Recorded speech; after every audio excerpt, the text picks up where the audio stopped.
Income Tax Commissioner, retired. She's from Hyderabad, Telangana. Dear participants, for the past 3 days, the concept of agriculture is discussed and even aspire us to take this profession as a renowned profession to the core at the global level, where we had many eminent resource persons for the past 3 days. Dr. J. A. Arun Selvakumar sir from Bharatdasan University, Tiruchirappalli, where he had spoken about the public-private partnership strategy in the agricultural sector. And Dr. N. Mani sir from the Erode Arts and Science College under the topic Price Discovery in the Indian Agricultural Commodity Futures Market. Dr. K. Gangadharan sir, Professor and Head, Department of Economics, Kannur University, Kerala, where we had discussed about the agribusiness and digital marketing in India, what are all the issues faced with the farmers, what are all the challenges, how it should be eradicated, how it should be overcome.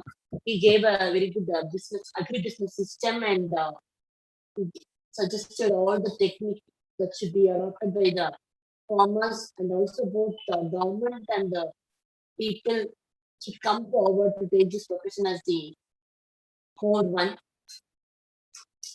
Continued by Dr. S.R. Keshiva sir, Bangalore University, Bangalore.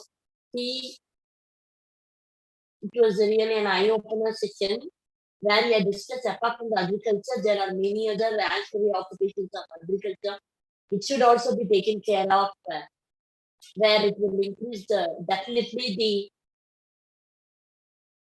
the standard of living of the farmers and overall the economies will be improved at the great level. And how the organic foods products are preferred and why not preferred, why there is a shift in the consumers' taste and preferences. It was discussed by Dr. N. Kumaresan sir from KSR College of Arts and Science for Women, Tiruchendur. Really explained what are all the components of organic food products, what is the reason for the emergence of organic food products, what are the negative impacts of green revolution. So he also highlighted one concept that agricultural production has increased, but not at the ratio of the population,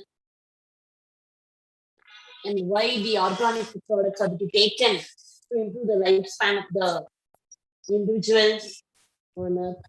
So he has presented very well. And yesterday's session was discussed on how to increase rural household income through contract farming by Dr. Arunachalam sir from Cochin University of Science and Technology, Kerala, continued by Dr. A. Xavier Sureraj sir from Sacred Heart College, Autonomous, Tirupattur, where he has discussed how he suggested or he presented his ideologies on how to increase the farm income, doubling farm income myths or reality. So he explained all the things to this beautiful presentation. So now we are on the day 4, eagerly waiting for the sessions from Dr. J. Socrates sir, Associate Professor and Head, Department of Economics, Manonmaniam Sundaranar University, Tirunelveli. He is going to speak under the title Challenges in the Implementation of E-NAM.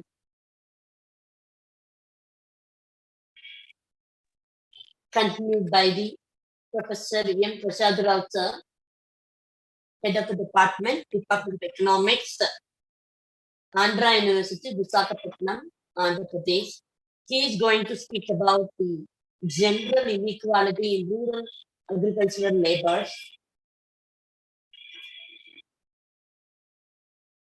And further, the session is continued by Mr. K. Krishnamurthy sir, IRS, Income Tax Commissioner, retired, Hyderabad, Telangana.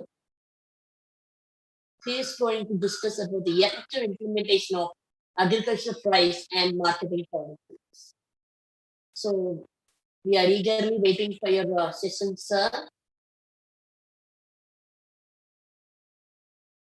Dear participants, thank you for your full support for the past 3 days. Please do continue for the next 2 days also. This is going to be grand success of this 5 days national webinar on agriculture marketing and agribusiness. An ICSSR sponsored program organized by PG and Research Department of Commerce CA, Commodano Arts and Science College, Sittingamulam, Erode District.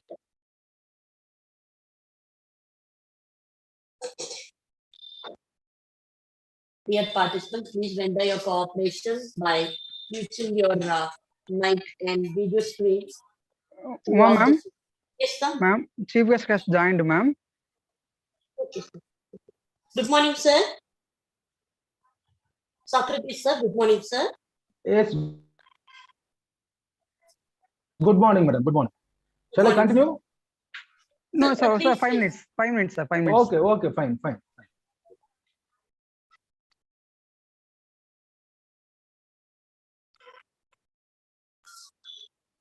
You carry on. You proceed. Yes, sir. Yes. So again, we are on the 4th day of 5 days national webinar on agricultural marketing and agribusiness. This is the right topic taken at the right time because agriculturists are protesting themselves, protesting at the state capital of our country that are still not provided solutions. Here they are discussing about all the agricultural impact implications, how it takes the role. So as I shared already in sessions that even in the COVID period, our main aim was not to go to a jewelry shop or not to go to garments, but we were before the departmental stores or traditional or grocery shops because it is the livelihood of human being, the food which is produced by the farmers, where they are not given any importance or their lifestyle has not been improved. So some techniques are to be undertaken, some techniques are to be followed, and to take this profession of agriculture as a renowned profession at the global level. So the program is organized at the right time, right concept is chosen, where we are having many eminent persons from various universities and institutions in India. And we are very proud to say that we have participations from outside India also, because food is the global concept that it cannot be avoided at any cost.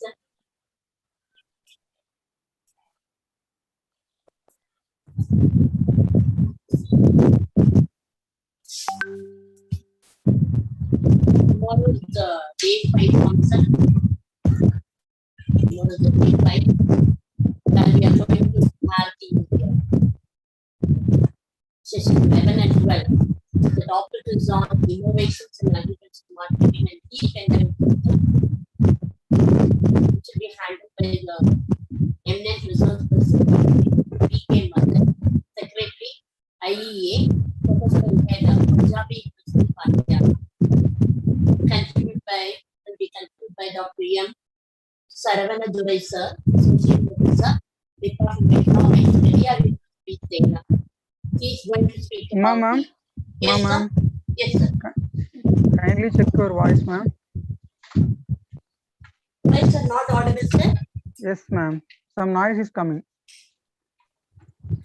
Now it's okay, sir. Now it's okay. Okay. Okay. Shall we start, ma'am? Yes, sir. We should start, sir. Yes, ma'am. Okay. Okay. A very happy morning. Recording in progress.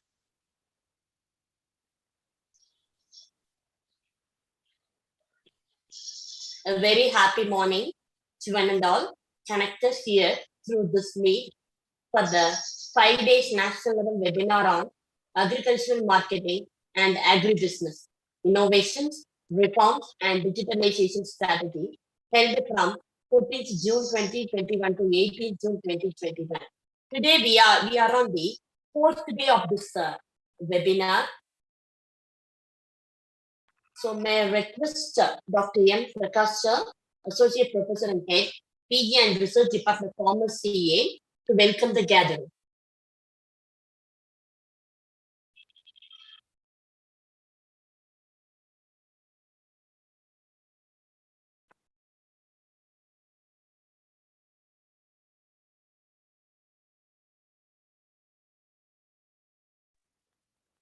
Greetings. Thank you, ma'am. Yes, sir. Yes, sir. Please. Greetings to one and all. It gives me immense warmth and a great pleasure, all of your presence in the fourth day of ICSSR sponsored 5 days national webinar on agricultural marketing and agribusiness, innovation reforms and digitalization strategies, conducted by the PG and Research Department of Commerce CA, Kamadin Arts and Science College, Satyamangalam, Tamil Nadu. Before we begin the webinar, I would like to express my heartfelt gratitude to all of you who sincerely attended to this event to make it a grand success. First of all, I welcome the resource person of 8th session of Dr. J. Socrates, Associate Professor, Head, Department of Economics, Manomaniyam Sundaranaar University, Tirunelveli, in the topic of challenges in the implementation of E-NAM. Welcome you, sir. Next, I would like to welcome to the another resource person of today's session, Professor M. Prasad Rao, Head of the Department of Economics, Andhra University, Visakhapatnam, Andhra Pradesh, with the topic of general inequality in rural agricultural laborers. I welcome you, sir. And I also welcome the another resource person of today's session, Mr. K. Krishnamurthy, IRS, Income Tax Commissioner, retired, Hyderabad, Telangana, with excellent topic of effective implementation of agricultural prices and marketing policy. Welcome you, sir.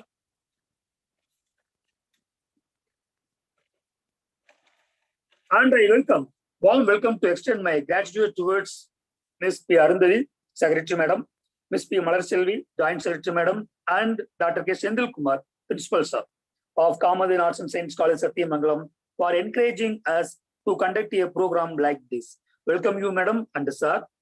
I feel honored to welcome the Organizing Secretary, Dr. E.S. Enkotian, Associate Professor and Head, PG and Research Department of Commerce CA. Welcome you, sir.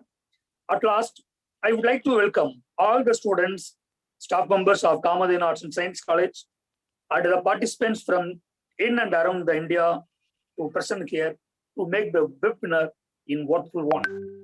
And I expect that this webinar will be productive and the next few hours will be enjoyable and fruitful to you all. Once again, I welcome you all. Thank you very much for giving the great opportunity in the great event. Thank you and welcome you all. Thank you, sir, for welcoming the gathering to this meet.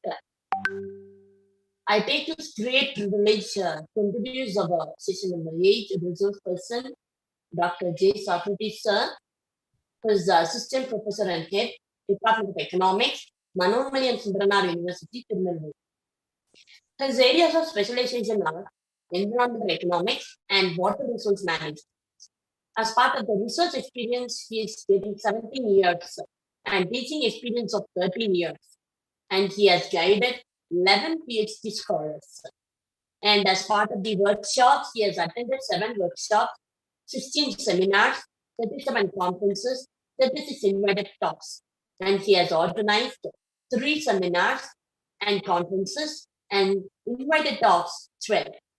And he is also holding additional responsibilities as a NSS program officer from 2007 to 2009, member syndicate since 2017 to till date, and he is director of youth welfare from 2013 to 2014, and he was director of PG Extension Center from 2014 to 2016, and he is one of the authors for books prescribed for 11th and 12th standard economics to the state board government of Tamil Nadu.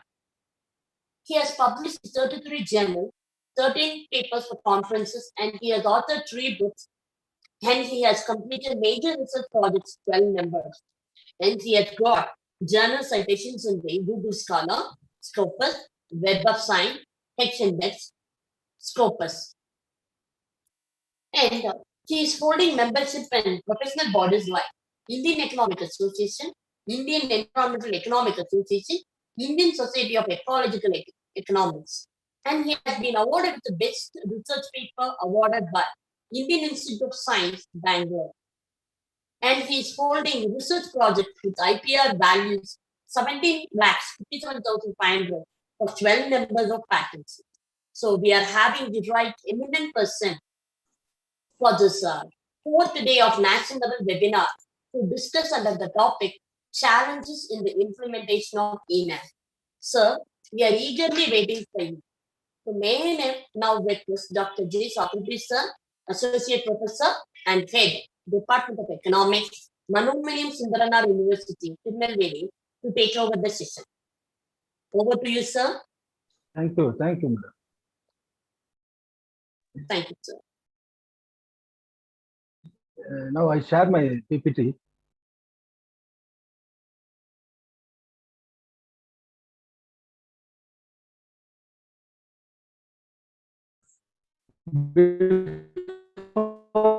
Let me extend my sincere thanks to the organizer, especially Dr. Sengotian, coordinator of this 5-day national webinar. Of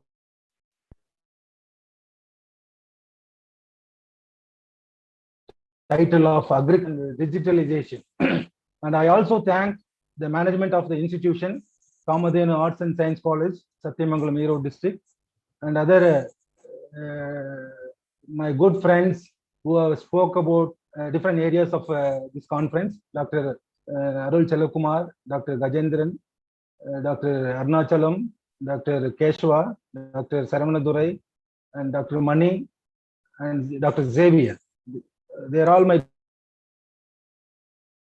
good friends. They were spoke about on different areas, and other dignitaries who are yet to speak. I also convey my best wishes to them. I also thank the madam who has introduced me in a detailed manner, which I accounted my credentials of 17 years of things. Thank you very much. The topic which I chosen for this today's presentation is on challenges in the implementation of ENAM. As you all know that the government of India today, they are eager nation in a digitalized era.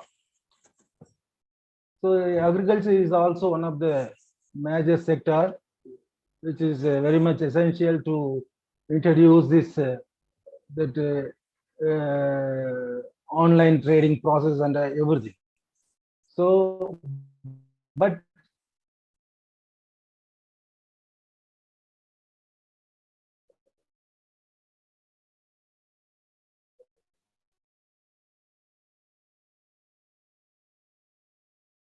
what are the channels?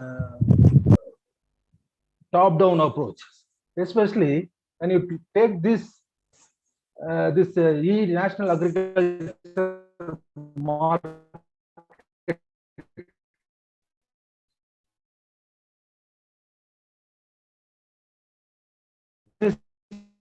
thing,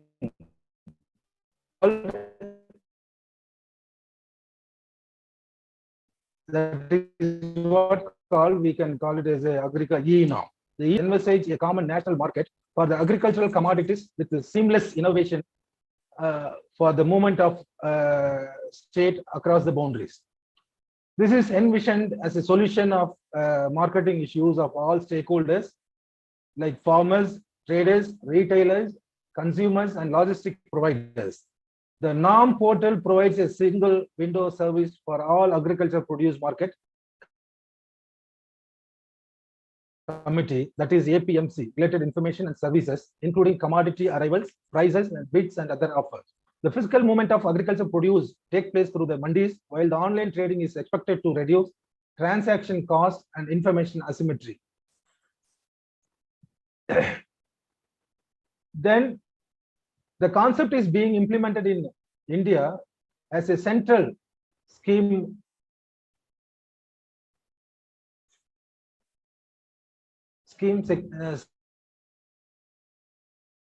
central sector scheme of the Ministry of Agriculture and Family Welfare through Agri Tech Infrastructure Fund with a budgetary provision of 200 crores during 2015 to 16 and 2017 to 18. The common e-market platforms envisage networking of selected 585 wholesale markets in the desired states, union territories to be deployed in 3 phases. In first phase, they have covered 200 wholesale markets by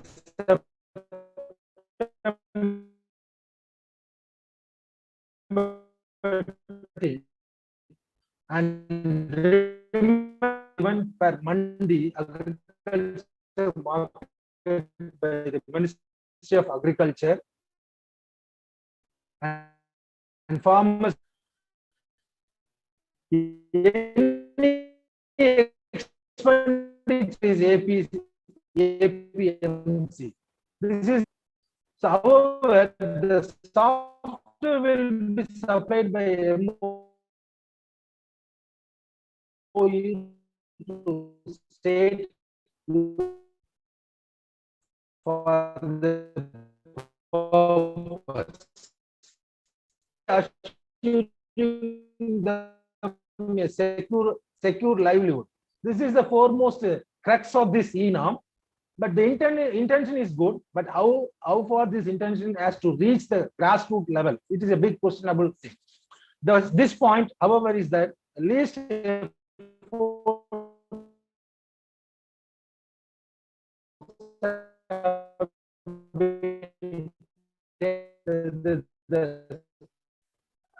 adults to the agriculture field. It's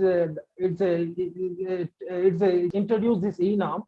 So in order to e-norm, the farmers can get better prices for their produce. It is very obviously it's a big questionable thing, because India is a usually agrarian society, which more than 80% of the people are still rely on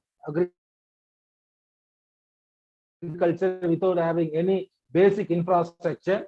How this can be possible to reach a common man? It is a regulated markets, and 4,843 sub-markets yards regulated by Sorry to interrupt you, sir. Connected to observed carefully, it can see that the most large APC. So Socrates, sir. So Socrates, sir. Your voice is not audible, sir. Hello, sir. Sir, your voice is breaking. If it's possible, you can share your presentation to the email ID, sir.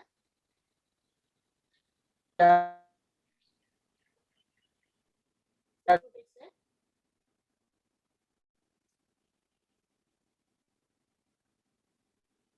Socrates, sir.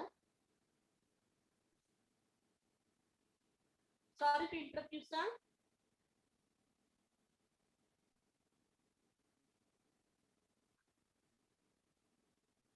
Hello, sir.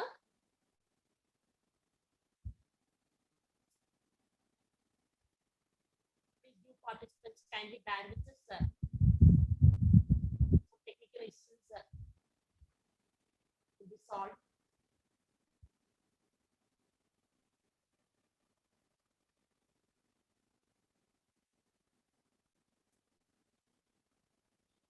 Due to some voice breakages, sir, it will be shared by us, sir. Kindly do bear with us. So we are on the 8th the session of fourth day of 5 days national level webinar on agricultural marketing and agribusiness innovations.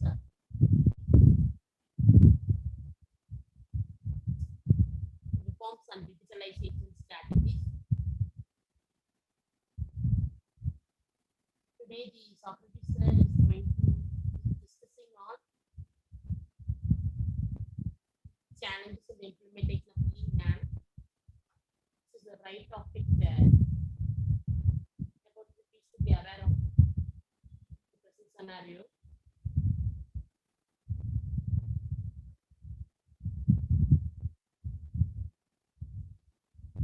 The feedback link will be sent to you at the end of the 10th session, last session.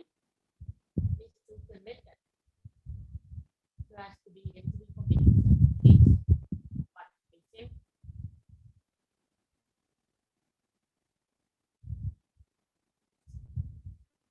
And next session 9 will be Prasad Rao sir, who is from Andhra University, Visakhapatnam. The final session of today's webinar is Krishnamurthy sir. Will be shared by Krishnamurthy sir, IRS sir.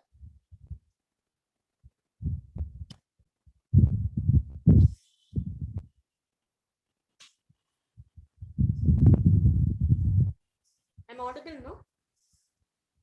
Dear participants.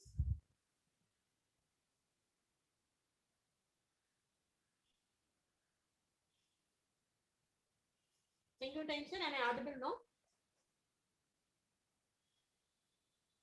Recording stopped. Yes, ma'am. Yes, ma'am. Yes, yes. Okay. Ma'am, sir will connect, ma'am. Sir?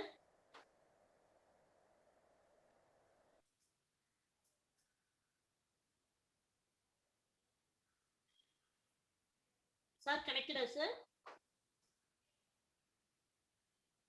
Ma'am, wait 2 minutes. Okay, sir. Okay, okay. So, Mr. K. Krishnamurthy, sir, IRS, Income Tax Officer from Hyderabad, Telangana. He is going to discuss under the topic effective implementation of agricultural price and marketing policy. So today the session will be on the challenges in the implementation of NAM and gender inequality in rural agricultural laborers, effective implementation of agriculture price and marketing policy. These are all the topics that are going to be discussed on this day 4 of this 5 days national level webinar.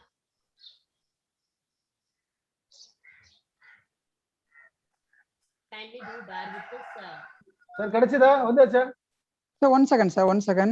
So you carry on, sir. I will share you, sir. Yeah. This prelude. Recording in progress. Yeah, the concept is being implemented in India as a central sector scheme of the Ministry of Agriculture and Welfare as Farmers Welfare through Agri Tech Infrastructure Fund with a budgetary provision of 200 crores between 2015 to 16 and 2017 to 18. The common e-market platform envisages networking of selected 585 wholesale markets in desirous states and union territories to be deployed in 3 phases. First, 200 wholesale market by September 2016, another 200 markets by March 2017, and remaining 185 markets by March 2018. A one-time grant of 30 lakhs will be given per mandi, that is agriculture markets, by the Ministry of Agriculture and Farmers Welfare, Government of India, for installation of hardware and infrastructure. Any expenditure above this amount will have to be borne by the respective states or the APMC. However, the software will be supplied by the MOE, Ministry of Agriculture, to state and union territory free of cost, which has been developed by the private player, identified by the Ministry of the purpose. There is no denying the fact that the intention of the government has always been to provide farmers with better prices for their produce. thereby assuring them of a secure livelihood. This point, however, is the least efforts have been taken to ensure successful implementation on the ground. There are about 2,477 principal regulated markets and 4,843 sub-market yards regulated by the respective APMC in India. However, roughly 1,000 APMC mandis have been connected to e-Nam so far. So there are more than 3,873 yet to connect, which raises a pertinent question that why it is taking too much time to get existing markets integrated with the portal. If observed carefully, it can see that most of the large APMC markets have not been integrated with the portal. For example, the Azapur Mandi of Delhi and Washi Market of Mumbai. For example, recently APMC Washi Market went online, but only due to social distancing factor. Otherwise, they would not come into this mainstream of this e-Nam picture. The reason behind this slow integration is the fact that there is a huge resistance for online trading, both from the government and other stakeholders involved in the process, including intermediaries with powerful backgrounds. Talking about state governments, since market fee is a huge source of revenue for them, most of the states have been reluctant to introduce this e-Nam in their respective states from the beginning. So this is also one of the major setbacks for each and every state to implement this e-Nam process in the respective states, except only 12 states they have introduced.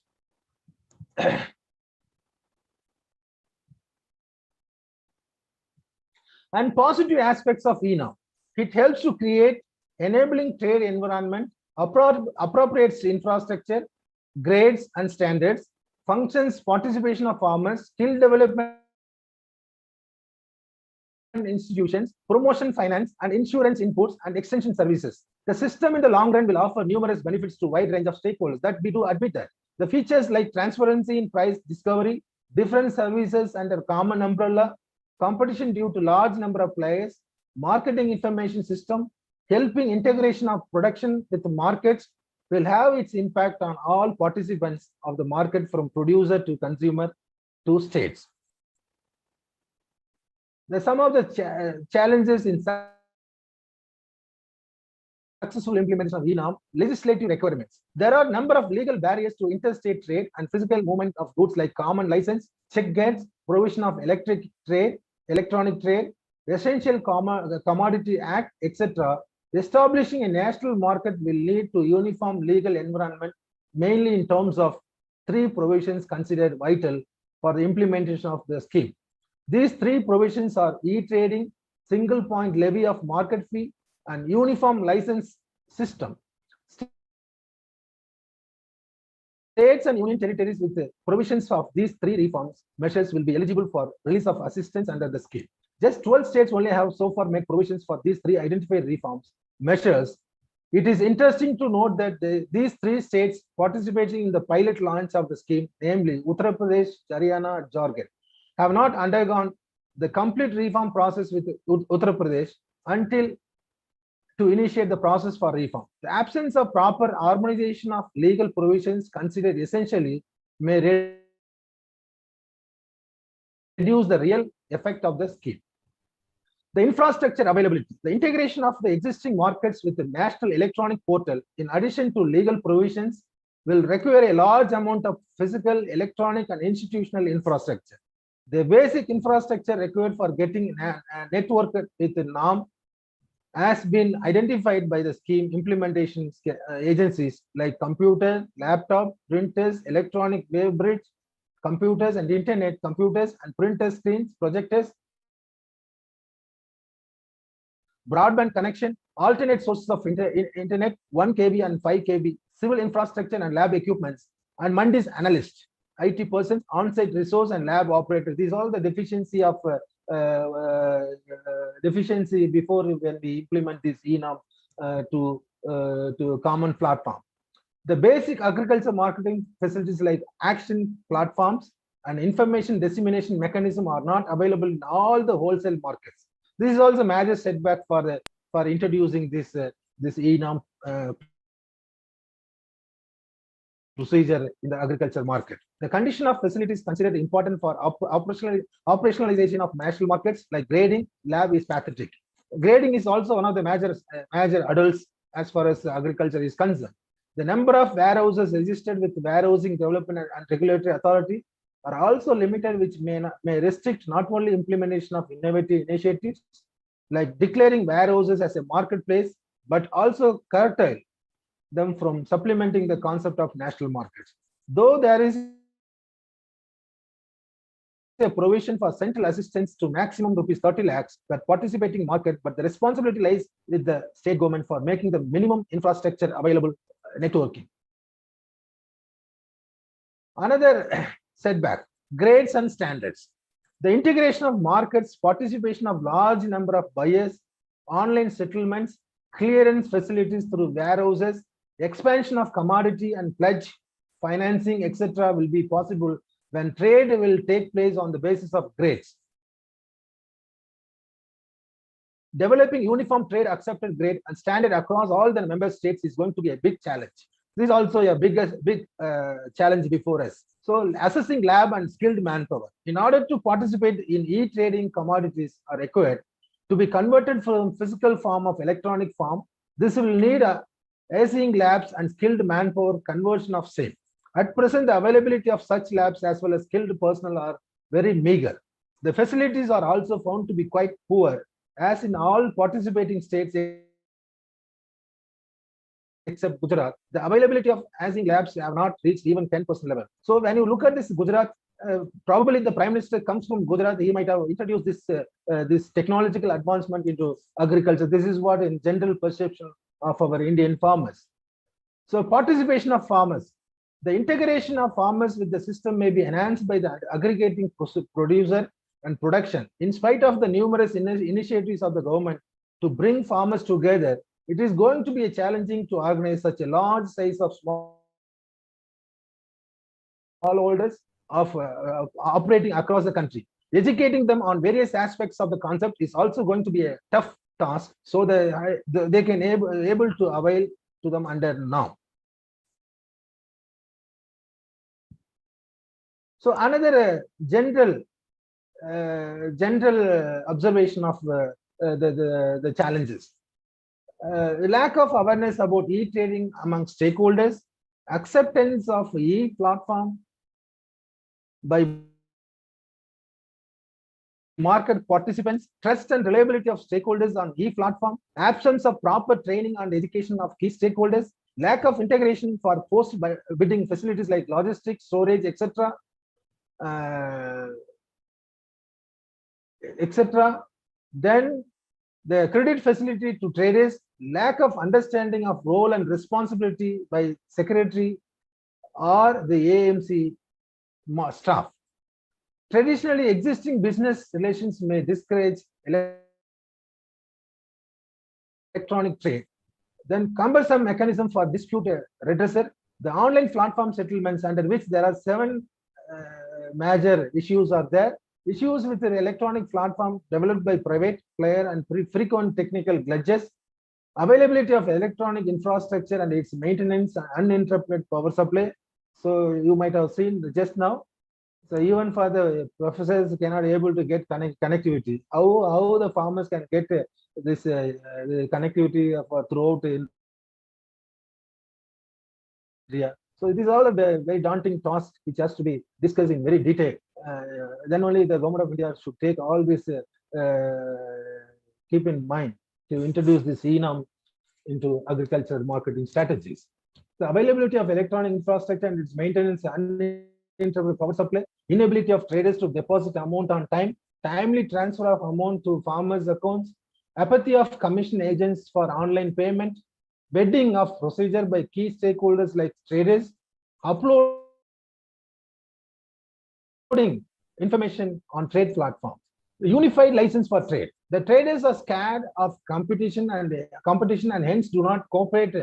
Difficulty in logistics for outside traders, lack of ACing facilities to encourage outside traders to participate in bidding on the platform. Then difficulties in the process of registration, lack of cooperation from producer growers, reluctance of farmers to provide required details, non-availability of required identity proofs, documents with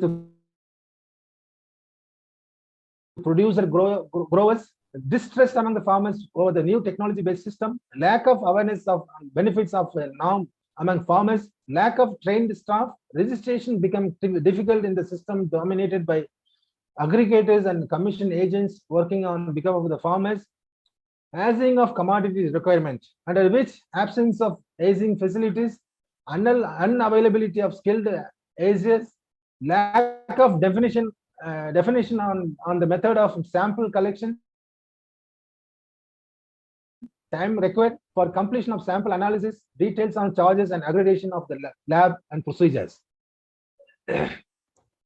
Other major problems and faced by farmers and traders while implementing this now. Physical and technical support, power supply, connectivity, pricing, road infrastructure, testing of quality parameters, working environment. There are several, I collected information from several case studies, which have highlighted that 84% of the farmers listed the major problems. They found that lack of guidance or help desk followed by poor net connectivity, power failures, and inadequate number of computers. Between 60 to 66%, they earmarked lower price than pre-norm, poor road network, difficulty in online payments, complicated sale process, and inadequate cleaning and shorting facilities. That is rated between 50 to 57%. According to traders, lack of guidance and help desk is a major problem. Traders, as far as traders is concerned, they said that lack of guidance is very difficult task to get it from the public domain. This is followed by poor net connectivity and inadequate number of computers, poor road network for transportation, difficulty in getting licenses in several states, difficulty in online payments, higher cost than the pre-ENOM procedures, complicated sale process, inadequate cleaning facilities, and corruption of officials and delay in the online payments. They are rated between 59 to 67%.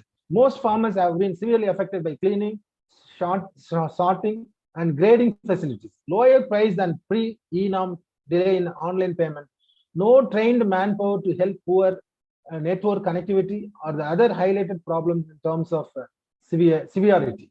Traders have rated most of the problems are high and severe. The 5-point scale or 6-point scale like that. Higher mandi fee than before, problems with the functioning of the electronic system, complicated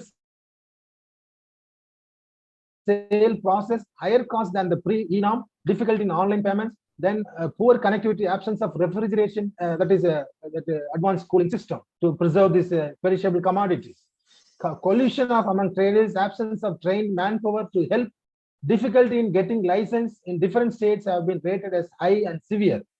Majority of the states have made respective changes in the APMC Act to get markets integrated with the ENOM. But the sad part is that traders still fail to provide a competitive price to the farmers. The core objective of the ENOM is to get fair prices. But whereas, as far as some field-based study reflected that definitely the competitive price may not be able to get it by the farmers for their agriculture produce. There is no evidence till date suggesting that new online system has increased farmers' income significantly in any of the region of India. This is also a major debatable discussion to be highlighted in this 5-day national webinar. There is no evidence till date suggesting that new online system has increased farmers' income significantly in the region of India. So, way forward, the concept of how we have to move this ENOM into agriculture in a successful manner. The concept of national agricultural market has the potential to encourage integrated value chains, bring in transparency, competitiveness, efficiency, reducing transaction cost, price stabilization, quick realization by the farmers, and help evolve a system at national level having integrated different service providers. In order to realize potential benefits and to take it away forward, there is a need for a more focused and balanced approach, having participation from all the states, union territories, having wide coverage of commodities. The implementation of the scheme with the participation from all the states will encourage balanced development of agriculture as well as harmonization of the legislative measures. So the states having different legislation with regard to agriculture. Even this agriculture is itself is a state subject without compromising or sustaining the feelings of respective states. It's a very difficult task to implement the e-norm procedure in a successful manner as far as agriculture is concerned. The national market speaks of integrating different service providers like warehousing and logistics, banking and insurance, and that is a MIS, but lacks immensely in defining and providing detailed guidelines for each of these services. There is an immediate need to evolve detailed guidelines along with the roles, responsibility, charges, and mechanism to address the disputes. In order to enhance the clarity of amongst the different stakeholders on their role and responsibility, there is a strong need to develop a time-bound strategy covering publicity, awareness, and capacity building of different stakeholders with a focused approach for producer growers to avoid any possibility of their exclusion of the farmers from the system.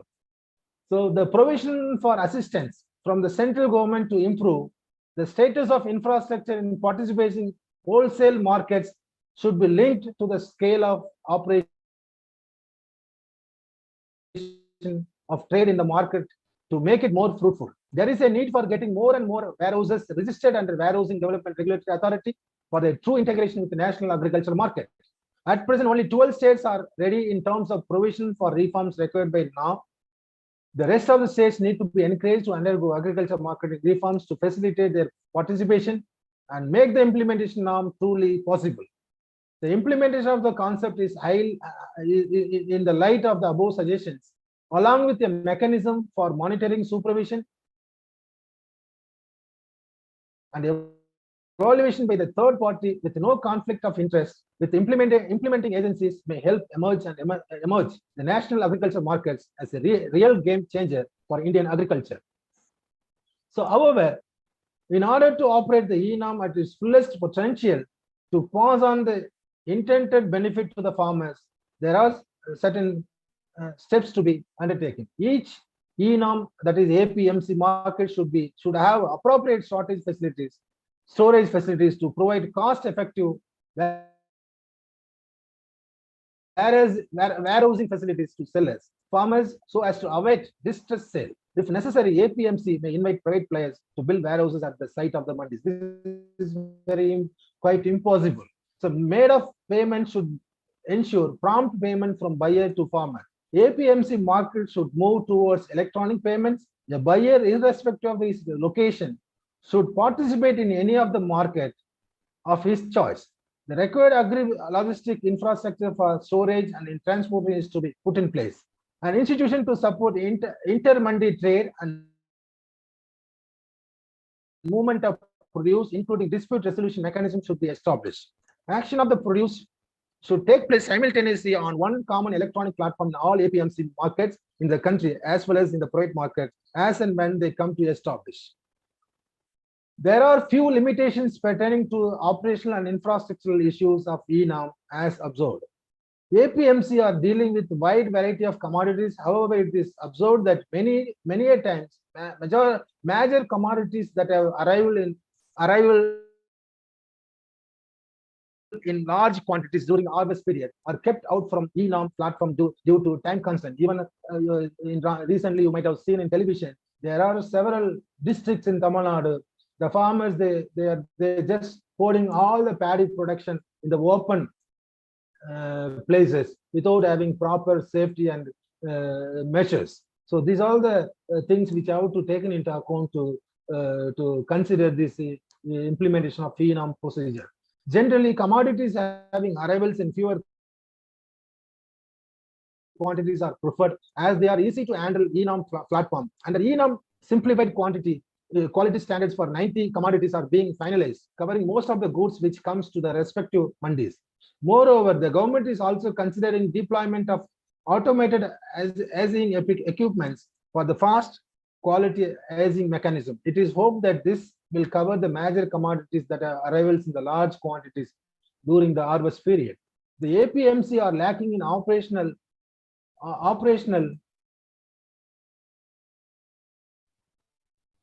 icing lab for grading of the commodities prior to put them for online action. Though some of the labs do not have some basic instruments like moisture meter and waving bridge machines, and this is a major deficiency noticed in majority of the APMC, thereby affecting the prospects of introducing online trading platform in such APMC. Or APMC need to be well equipped with the basic racing equipments, including automatic analyzer for both physical and as well as chemical quality. So another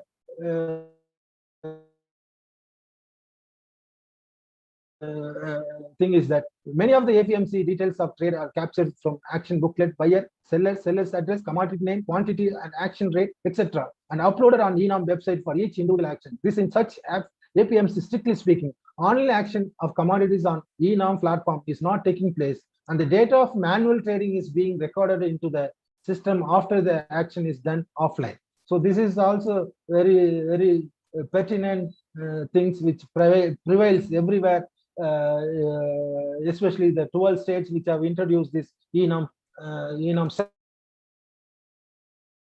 strategies. The significant variation has been observed in arrival date of AgMarkNet and ENOM, and AgMarkNet data records actual transaction data, while ENOM records the data captured at the arrival gate of the AMC. The foresaid issues and shortcomings of ENOM need to be addressed to make ENOM an effective platform of online spot trade by farmers, and for making it an efficient platform for price discovery. In addition to that, majority of the states made respective changes in their APMC Act to get markets integrated with ENOM, but the sad part is that the traders still fail to provide a competitive price to the farmers for their agriculture produce in their state. There is no evidence till date suggesting that new online system has increased farmers' income significantly in any of the region of India. This has to be highlighted again and again by the farmers and other trade union movements.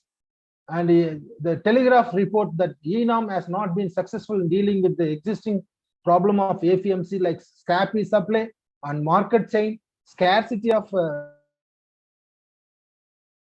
covered and open action platform, common drying yards, grading facilities, an electronic wave bridge, lack of accurate and timely market information system, and so on. In short, we don't have any infrastructure ready to which can support such a high ambitious initiative.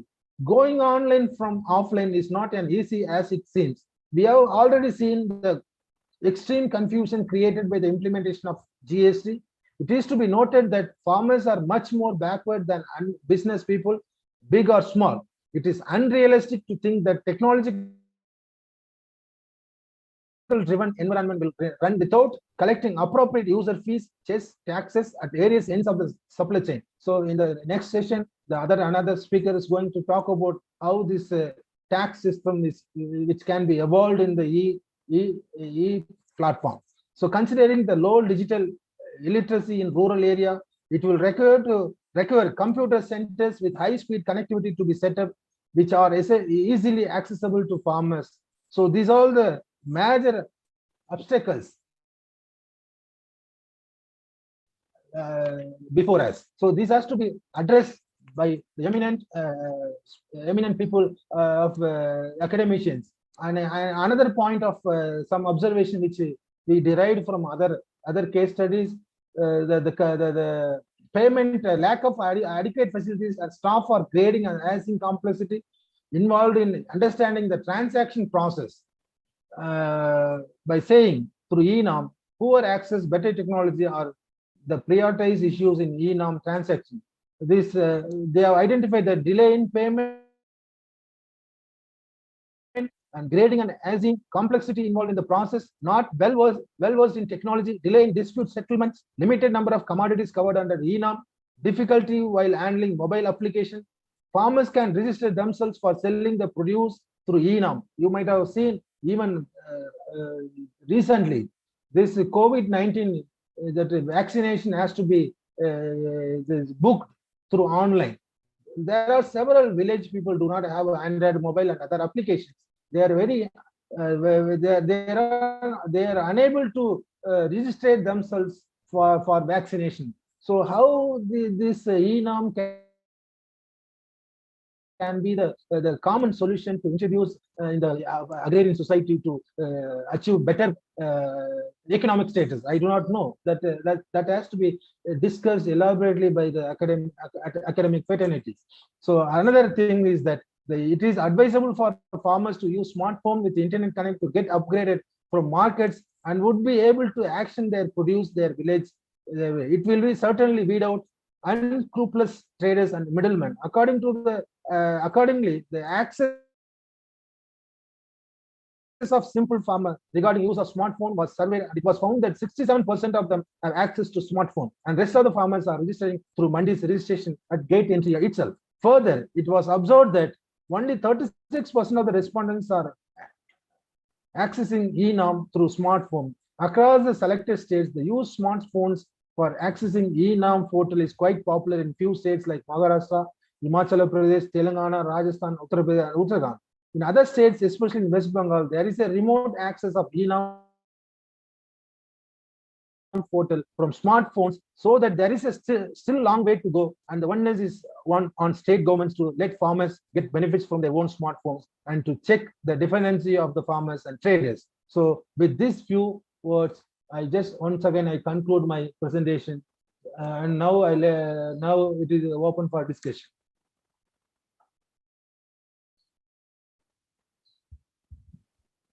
Thank you, sir, for being with us and discuss about the map. We discussed with all the fruitful points, rather we can say like that, and clearly mentioned about the what are the infrastructure availability, housing facilities, what are the general constraints faced with the farmers on e-map, like non-acceptance of e-platform, absence of training facilities, logistic facilities, cumbersome formalities for reversal, issues by private players, lack of precision and technical support, and non-provision of prices to the farmers themselves. But you also And also one more, my own feeling, personal feeling is that we introduce, because of this, there's a e-norm introduction can stop this buffer stock of our state, the PDS system also. This is also, nobody talks about this issue. Once when you make it in a common platform for all agriculture produce and things, where is the responsibility of the state government to procure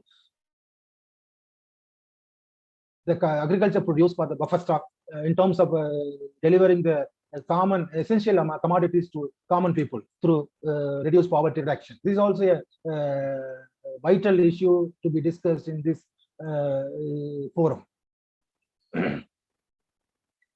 As far as Tamil Nadu government is concerned, it has a Paka system of warehousing scheme. The government should procure the commodities in the public domain and keep it in everything in the warehousing system, and through which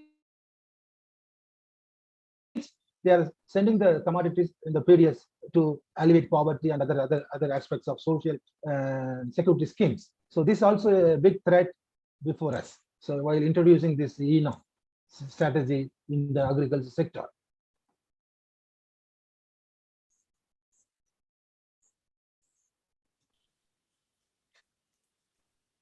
Thank you, sir.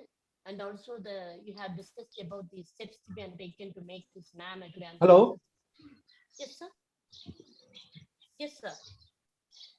Professor, Yes, sir. Yes, sir. is it an open discussion for this? Yes, sir. Yes, sir. Yes, sir. Yes, Yeah, sir. okay. Yes, sir. Dear participants, have any queries, you can post the queries in the forum. The resource person is available with us.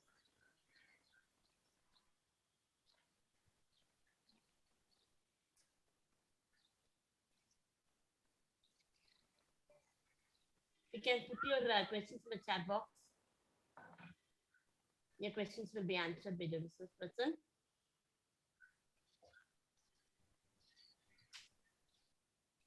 Come on, ask any questions, please, students.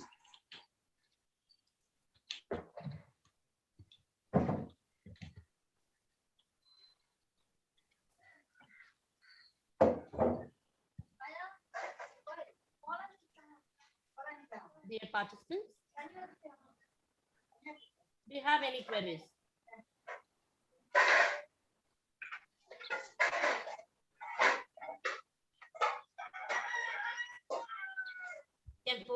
queries in the chat box. It will be answered immediately.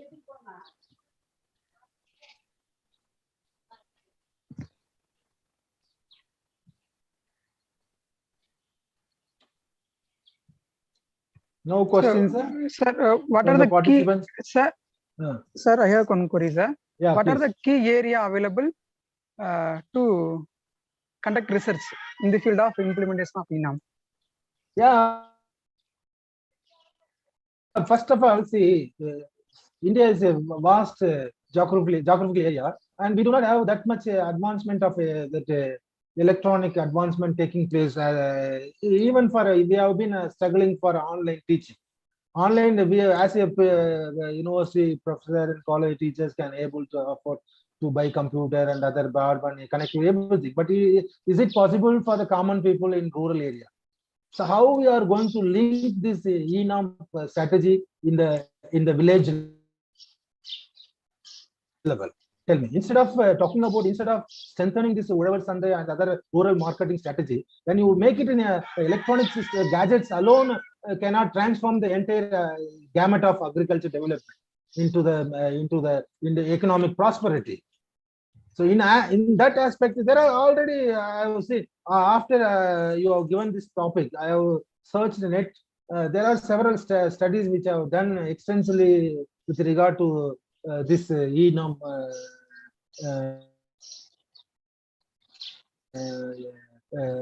significance and other aspects of challenges and all. So take for as I said very clearly, safety measures, social safety networks.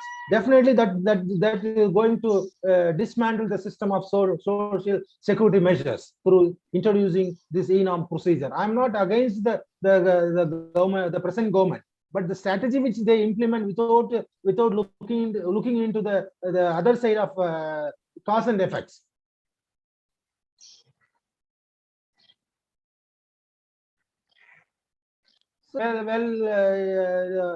Salary people, we can afford to buy anything. But what about the others? Nearly 80% of the people are depending unorganized sectors. How you are bringing into one umbrella? So we have been talking about India as a digital India or make in India, everything. The ultimate objective of this present government to integrate entire things into one stream.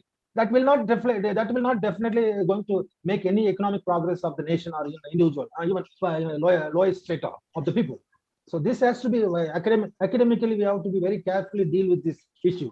Some even my own good friends in academic fraternity, they don't want to reciprocate against the government of government policies and all. They always whatever policies they bring into that, they immediately glorify, they appreciate everything. But personally, I tell you, it is very dangerous things to the democracy. That is why the farmers, they have been agitated more than 6-8 months.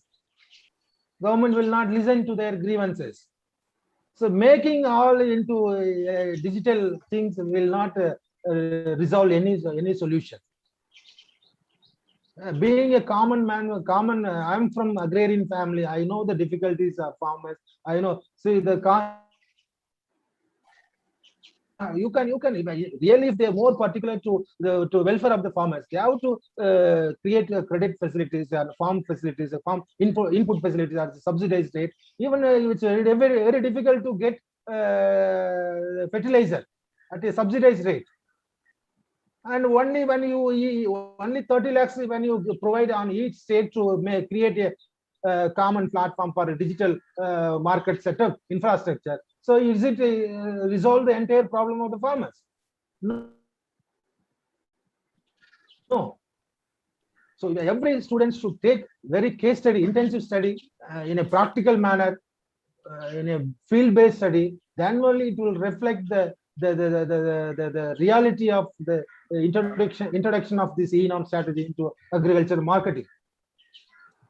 But I am not. At the same time, I'm not deny that we must appreciate. We must welcome this kind of digitalization in the agriculture farming. But before that, we have to take all the issue into consideration. Without taking all this important segment of thing, how really I don't understand why this system of everybody clapping once. White crow flying in the sky, everybody will say, yes, yes, white crow is flying in the sky.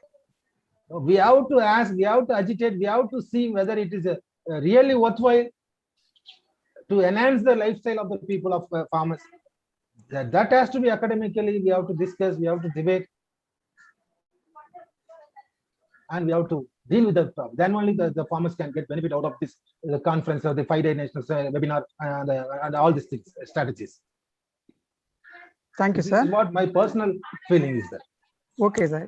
Any other queries from audience? Yeah, I am Gopalan. He himself was telling about all the problems and how to sort it out. He himself told the government is purchasing all the things, the raw rice, all the things, but still the warehouse is very poor in Tamil Nadu. Yeah, unless the government comes out, each district, you say, because the farmers give importance to renovate the warehouses. Why should not be the warehouse? Recently, I done a 2 district human. Please let me finish first. Let me say a few things, sir, with regard to your question. Actually, the government of Tamil Nadu, before when Madam Jayalalitha was alive, she has given a Vision 2023 document based on which they have given all the assignment to all the university teachers to prepare human development district human development report. In that development report, followed by that district perspective plan reports.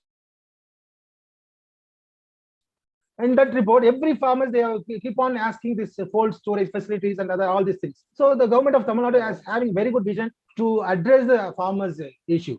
In order to address this, then only you can strengthen the public buffer stock. Only thing that you can make more prosperous way of delivering the goods and services through PDS system. Can I ask one question? Yeah, please, you can. Professor, hi. This side, Dr. Amrik Singh Thakur from Himachal, Shimla. How this as per your version, digitalization is the wrong thing. Like you are saying, government of India is doing all wrong thing. Which farmer you are talking? Take for example, I am a farmer in a rural village. I am producing a commodity for agriculture, tomato or 20 kg per day. Yeah. How I can conduct through digitalization? How I can make my more profit to sustain my livelihood? Can I continue my point? Everybody in India is the farmer, but there is one more thing. Like you are saying, all 5 fingers are not equal. But the people who are posing as a farmer, they are not in fact farmer. How can a farmer live since last 1 year out on a road? Because we have the 3 season, 2 major season and the 3 season. If you go with the vegetable, etc. So they are not the real representative, and we are misleading the facts. Why we are not? We have this much huge pool of university academician. Why we are not going the orthodox theory of the economics? Why we are not the realist? Digitalization can disseminate the information to the farmers. That's all. Farmers not at all educated. They are all still half of the farmers are illiterate only. How digitalization can be more make them They prosperous. have to get educated. They have to get educated. Education is very important. You take that ground level. We have to take all the steps. That they have to common sentence. They don't know. They are all well versed with insurance, well versed with all the things, sir. We are all mistaken. We are all mistaken. You introduce agriculture insurance schemes. While they are getting any natural calamities comes, there is no 100%, sir. 100%. This time, Tamil Nadu, they got it. Everyone got it. Don't say that they have not got it. They got it. Really, everyone has given money because of digitalization. Society. I agree that state government only is supporting to the farmers. Yes, we have the federal structure. Try to understand that. 6,000 rupees, they are all getting all the farmers. Try to understand. We have the federal structure, and everybody. Yeah, it is which is there. You can't say separate out the central government is not doing anything. I'm And not one saying more they are not doing anything, but No, sir, really, no, sir. You had told. not See, only since through. My argument here is only ENAM alone will not help the farmers. No, Please try to we are not understand. telling you alone, but My core everything. argument is that ENAM alone saying that will root out the entire problem of farmers. No, it's going to help. Try to understand. We need to strengthen it. Yeah. The people who are sitting in Delhi, because I am the nearby state, they are the people who are the middlemen. They are the muscle men who are doing all wrong things there. They are just the tool in the somebody else's hand. So we should not portray them as a, because no farmer, I am in the rural area, I am sitting in my hometown, because like we all know, we academician are only the community who are getting 100% paid by the all state government, central government without doing anything since the pandemic started. So please, it's a misleading sir. fact that we are taking, posing them as our representative, where they are nowhere. No farmer can block our supply chain. Like we say, the road are the blood vessel in the human body. That's why. And one Thank more you. thing, we are mistaken. Farmer may be illiterate in terms of reading and writing, but they are much more aware with, rather than we qualified people. They know which season, which date they need to sow their seeds, which chemicals. Because I am experiencing past 2 years this thing. They are more well versed rather than us. There was an opening remark. The chief guest said That's they true. have That's the true. advantage of how to produce, but the market people who are the buyer, they have the advantage of where to sell, how to sell. That is the difference that we need to meet it out. Yeah, Rather that's than what blaming you this try and to make a platform for the how to sell their that. produce at That's what Professor we need fair to say, prices. how For to that strengthen facilities, that you have to try structure, to make rather than arrangement for that. blaming Yeah. to make the football of the one man. That is wrong idea totally. The guy who is working on the other, he is never this much. It was never target any prime minister like we all people are doing. It's the federal structure and it's a state subject. It's not the central subject. Sir, It was thank you so much, sir. Sir, it thank was you so much. Due to Yes, sir. time constraint, shall we Please. move for next session, sir? Yeah, this Uh, academic platform should not use for to peddle any propaganda. Okay, fine. Okay, sir. Thank you Thank you so very much. much. Thank you, Dr. Sengotin. Thank you for your Yes, sir. given opportunity. Thank you, sir. Thank Thank you. you. Over to Mom Maheshwari. Yes, sir. Yes, sir. Thank you, sir. So, session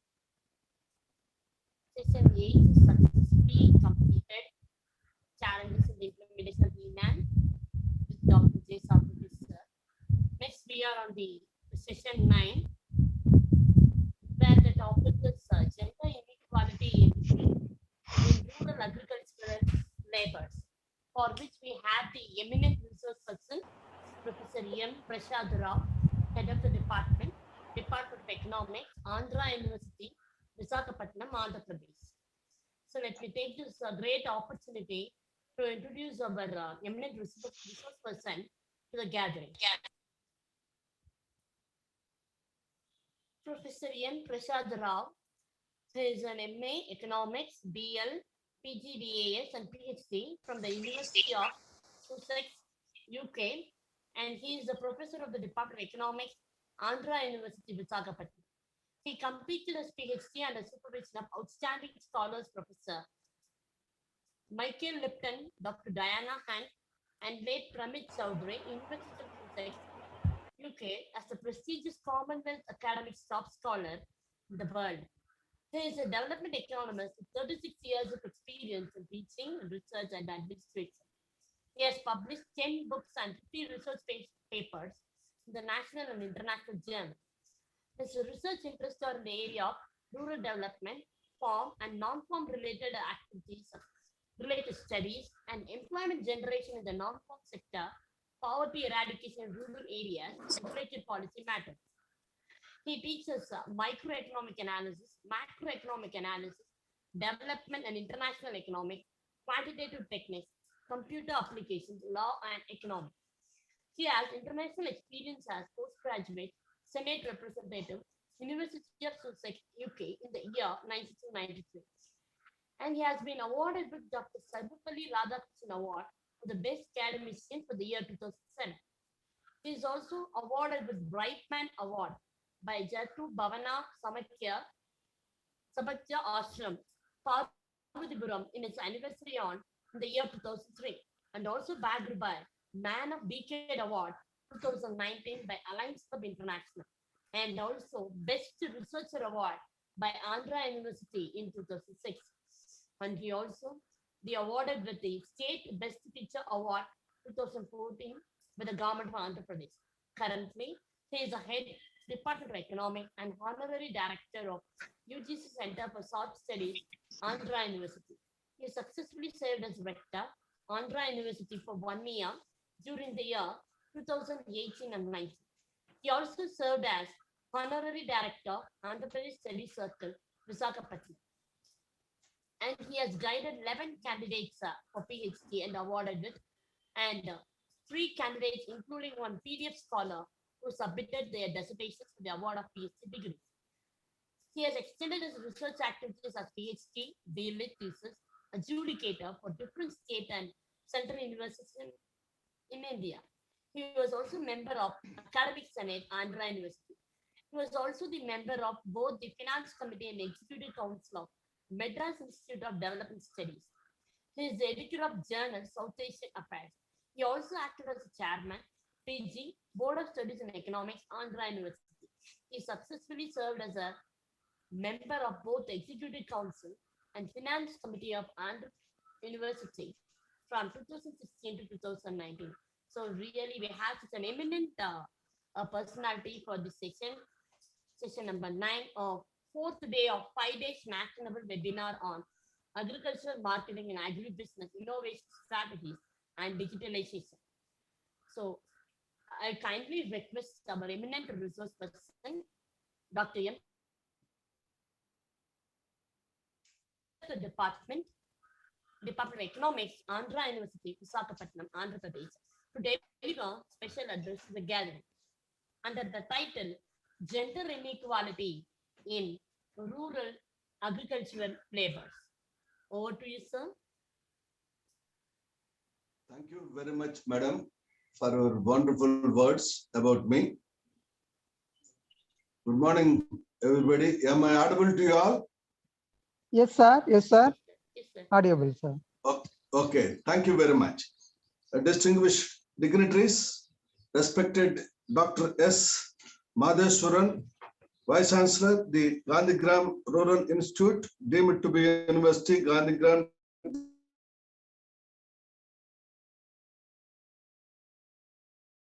Kel Kumar, Principal, Kamadhenu Arts and Science College, who gave presentation, Program Coordinator, who gave welcome address, Miss P. Arundhati, Secretary, who gave felicitation address, Miss P. Maral Selvi, Joint Secretary, Dr. S. Uma Maheshwari, Department of Commerce, and Dr. M. Prakash, Department of Commerce, and today's other distinguished speakers, my good friends, Sri K. Krishnamurthy Garu, IRS, and J. Secretaries, and my good friend, Dr. Mani, I hope he is there, and my colleagues from the Department of Economics, Andhra University, other dignitaries, scholars, students, distinguished participants, ladies and gentlemen, a very good morning to you all. It is indeed an honor and proud privilege to participate in this wonderful and prestigious 5 days national webinar on agricultural marketing and agribusiness, innovation, reforms, and digitalization strategies. I'm grateful to the organizers, Dr. K. Senthil Kumar and Dr. A.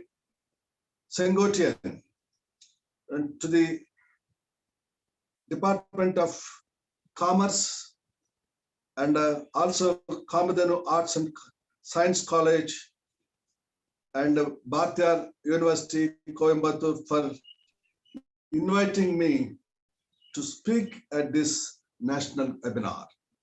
The subject chosen, particularly agricultural marketing and agribusiness, is timely and very important. The title of my presentation is Gender Inequality in Rural Agricultural Labor in India. Now, I'm going to start my presentation with the backdrop, that is the importance of Indian agriculture. As we are all know, agriculture is the backbone of the Indian economy. And despite concerted industrialization in the last 7 decades, agriculture still occupies a place of pride. Agriculture has been way of life and continues to be the single most important livelihood of the masses. As we are aware that agriculture plays a crucial role in the economies of almost all the countries, especially in the developing countries, as it provides the main source of food, income, and employment to their rural population.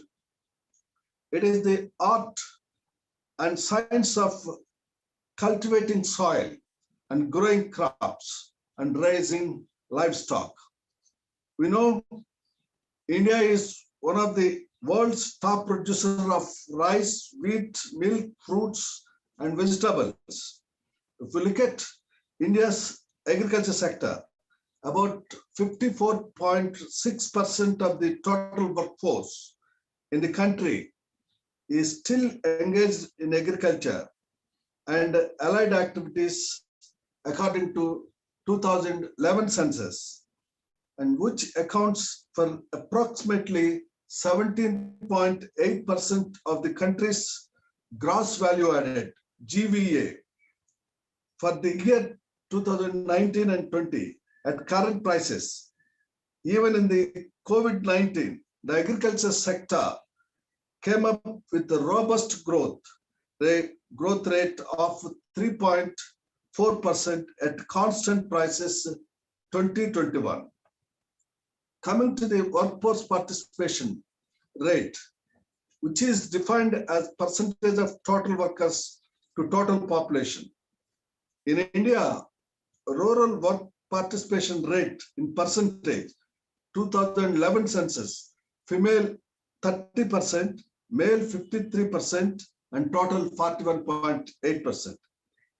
There has been a 24% increase in the number of female agricultural labor from 49.5 million in 2001 to 61.6 million in 2011. Still, we are awaiting 2021 census. Nearly 98 million in Indian women have agricultural jobs, but around 63% of them, or 61.6 million women, are agricultural laborers, dependent on the farms of others, according to 2011 census data. The total number of people involved in agriculture has increased 12% from 234.1 million in 2001 to 263.1 million in 2011. According to 2011 census data, while agriculture's share in India's GDP has declined from 21% to 14% over the same period.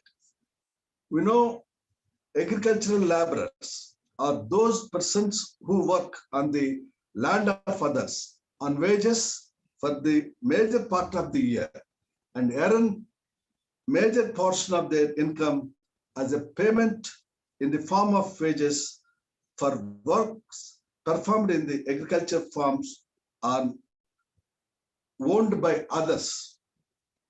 As we understand, there are 4 types of agricultural laborers: bonded or semi-free laborers, and dwarf holding laborers, part-time underemployed landless laborers, and full-time landless laborers. We can see there are 3 types of employment: farm employment, non-farm employment, and domestic employment. And look at the status of employment. The size of labor force in 2018-19 was estimated at about 51.8 crore persons, about 48.3 crore employed and 3 crore unemployed. Female labor force participation rate increased from 17.5% in 2017-18 to 18.6% in 2018-19. And these facts reveal that 2018-19 was a good year for employment generation. Industry-wise estimates on workforce shows that the largest, about 21.5 crore persons are employed in agriculture, which is still the largest employer with 42.5% of workforce. In fact, that about half of the world population and 3/4 of poor live in rural areas. Since agriculture is a labor-oriented activity, the agriculture sector cannot survive without employment of labor. With this background, let us peep into further details of gender inequality in rural agricultural laborers. And coming to the meaning of gender, sex, and gender inequality. And historically, particularly in the rural agricultural laborers in India, historically, gender and sex have been used interchangeably, but their usages are becoming increasingly distinct. Sex refers to the biological differences between males and females, such as genitalia and genetic differences. Gender, on the other hand, refers to the role of a male member or female member in society, known as gender role or gender identity. Thus, the role of men and women differ in society, and they are valued differently, even though both perform the same duties at the same time. And globally, more than 400 million women engage in farm work, although they lack equal rights in land ownership in more than 90 countries. Women worldwide engage in non-mechanized farm occupations that include sowing, winnowing, harvesting, and other forms of labor-intensive processes, such as rice transplantation. And also, one more aspect with regard to the gender inequalities. Inequalities exist in Indian society in different dimensions. We all know that, such as income inequalities, wealth inequalities, and social and cultural inequalities. One such dimension is gender inequality. The Constitution of India guarantees certain rights and privileges to women as fundamental rights and directive principles.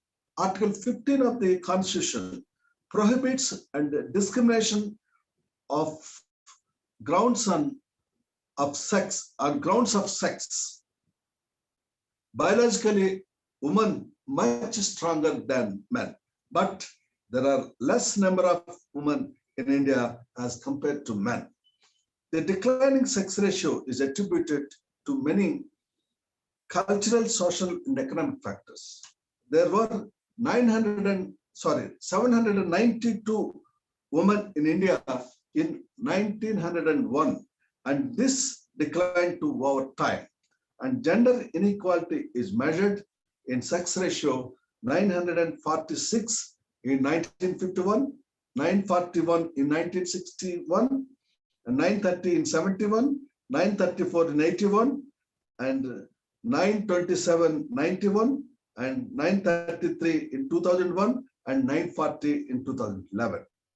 The overall declining manifestation of continuing gender inequality, and its accentuations are clearly observed in Indian scenario.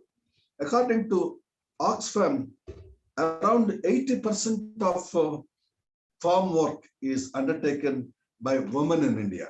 However, they only 13% of the land. They own only 13% of the land. And the recent statistics released by the University of Maryland and the National Council of Applied Economic Research, NCAER 2018, state that women constitute over 42% of the agricultural labor force in India, but own less than 2% of farmland. We all know women play important role in the rural sector.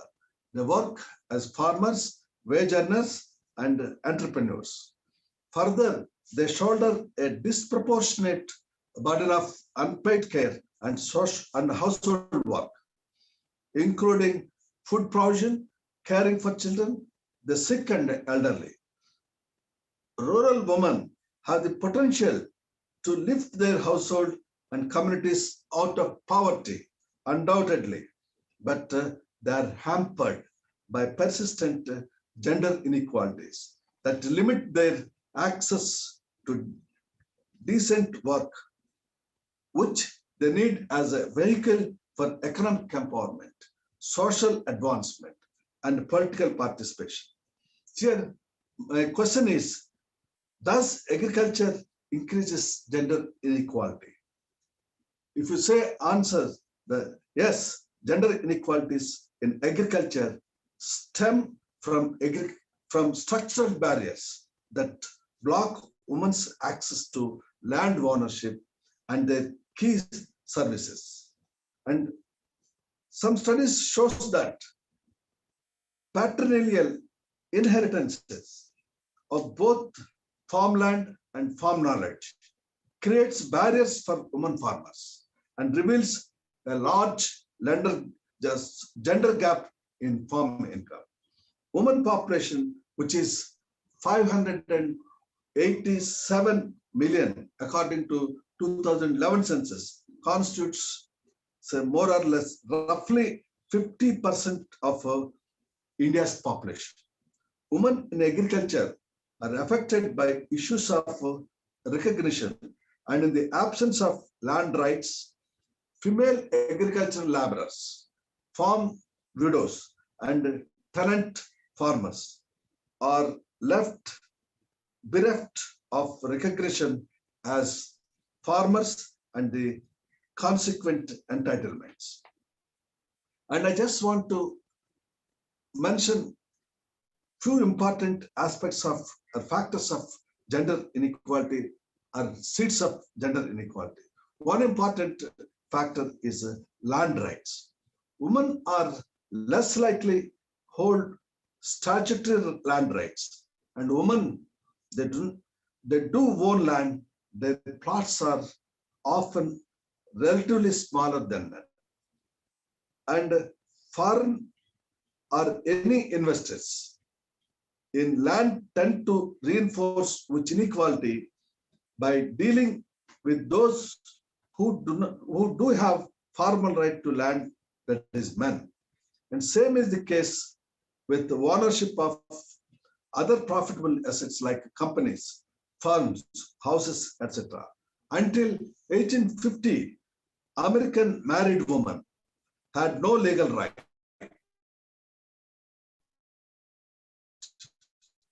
to till 1988, women had the same fate. In most cases, husbands have more direct control over joint assets, including land. Therefore, control over land management may be more important than mere legal entitlement when it comes to women's land rights. Thus, the number of women who control land may be much smaller than number that actually own land. In the present 21st century, women acquire land primarily through marriage and inheritance rather than by individual purchase. According to Indian Human Development Survey, IHDS 2018, 83% of agricultural land is inherited by male members of the family, and only 2% of, or only less than 2% by their female counterparts in India. And the second important root cause are what see regarding productive resources.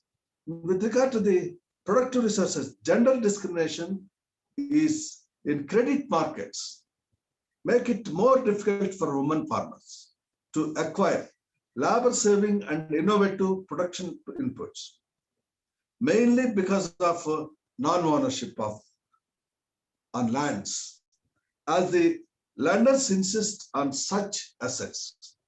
The other thing is this can impede women's participation in outgrower schemes, although some investors facilitate credit access, and women also face access barriers to extension services, which create a knowledge gap that prevents them from benefiting equitably from new innovations. And also, women face barriers in accessing high capital inputs, such as seeds, fertilizers, and equipment. And women lack access to skilled labor, connections to other farms, and linkages to potential buyers and suppliers. Because women tend to own smaller farms than men, they are far less likely to receive government agricultural subsidies, which target larger producers of such crops. For example, in United States of America, vegetables, corn, and soybean growers on large holdings receive millions of subsidies and insurance payments, rather than the flowers and fruit growers because of small land holdings. Coming to the second root cause, the household labor. Women's household labor burden is resulting in unpaid work. The doing of domestic chores, tending of children, sick and elderly, and providing food to the family members, all is an unpaid labor.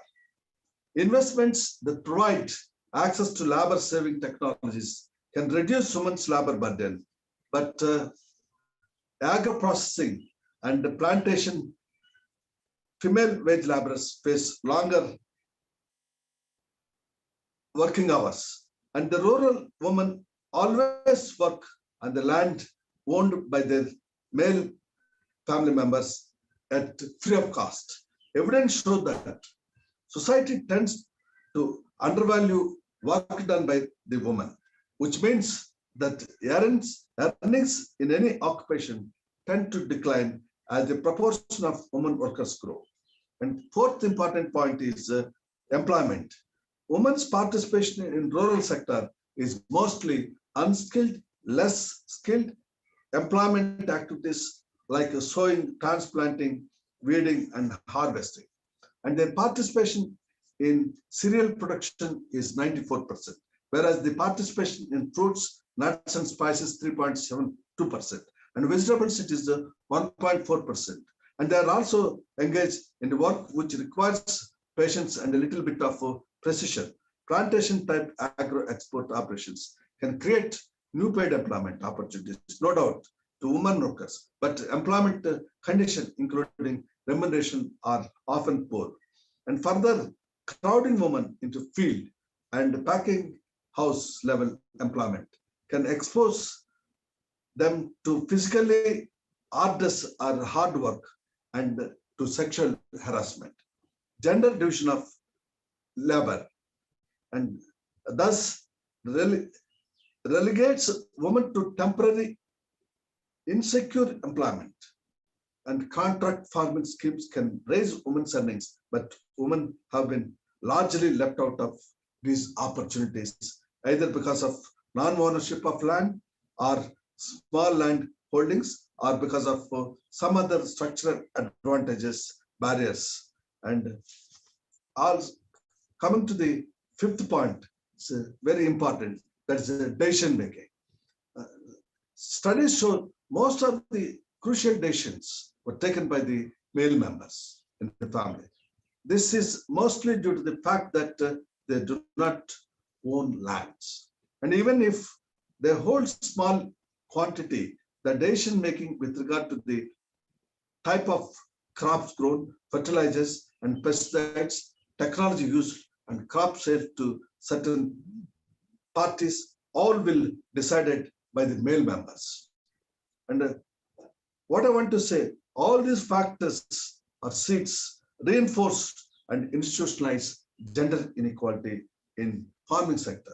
In addition to that, some of the factors such as malnutrition, diseases, high maternal mortality and morbidity, high infant and child mortality, ferticide, abortion, and infanticide, and undercounting of women because of social stigma led to gender inequalities in the country.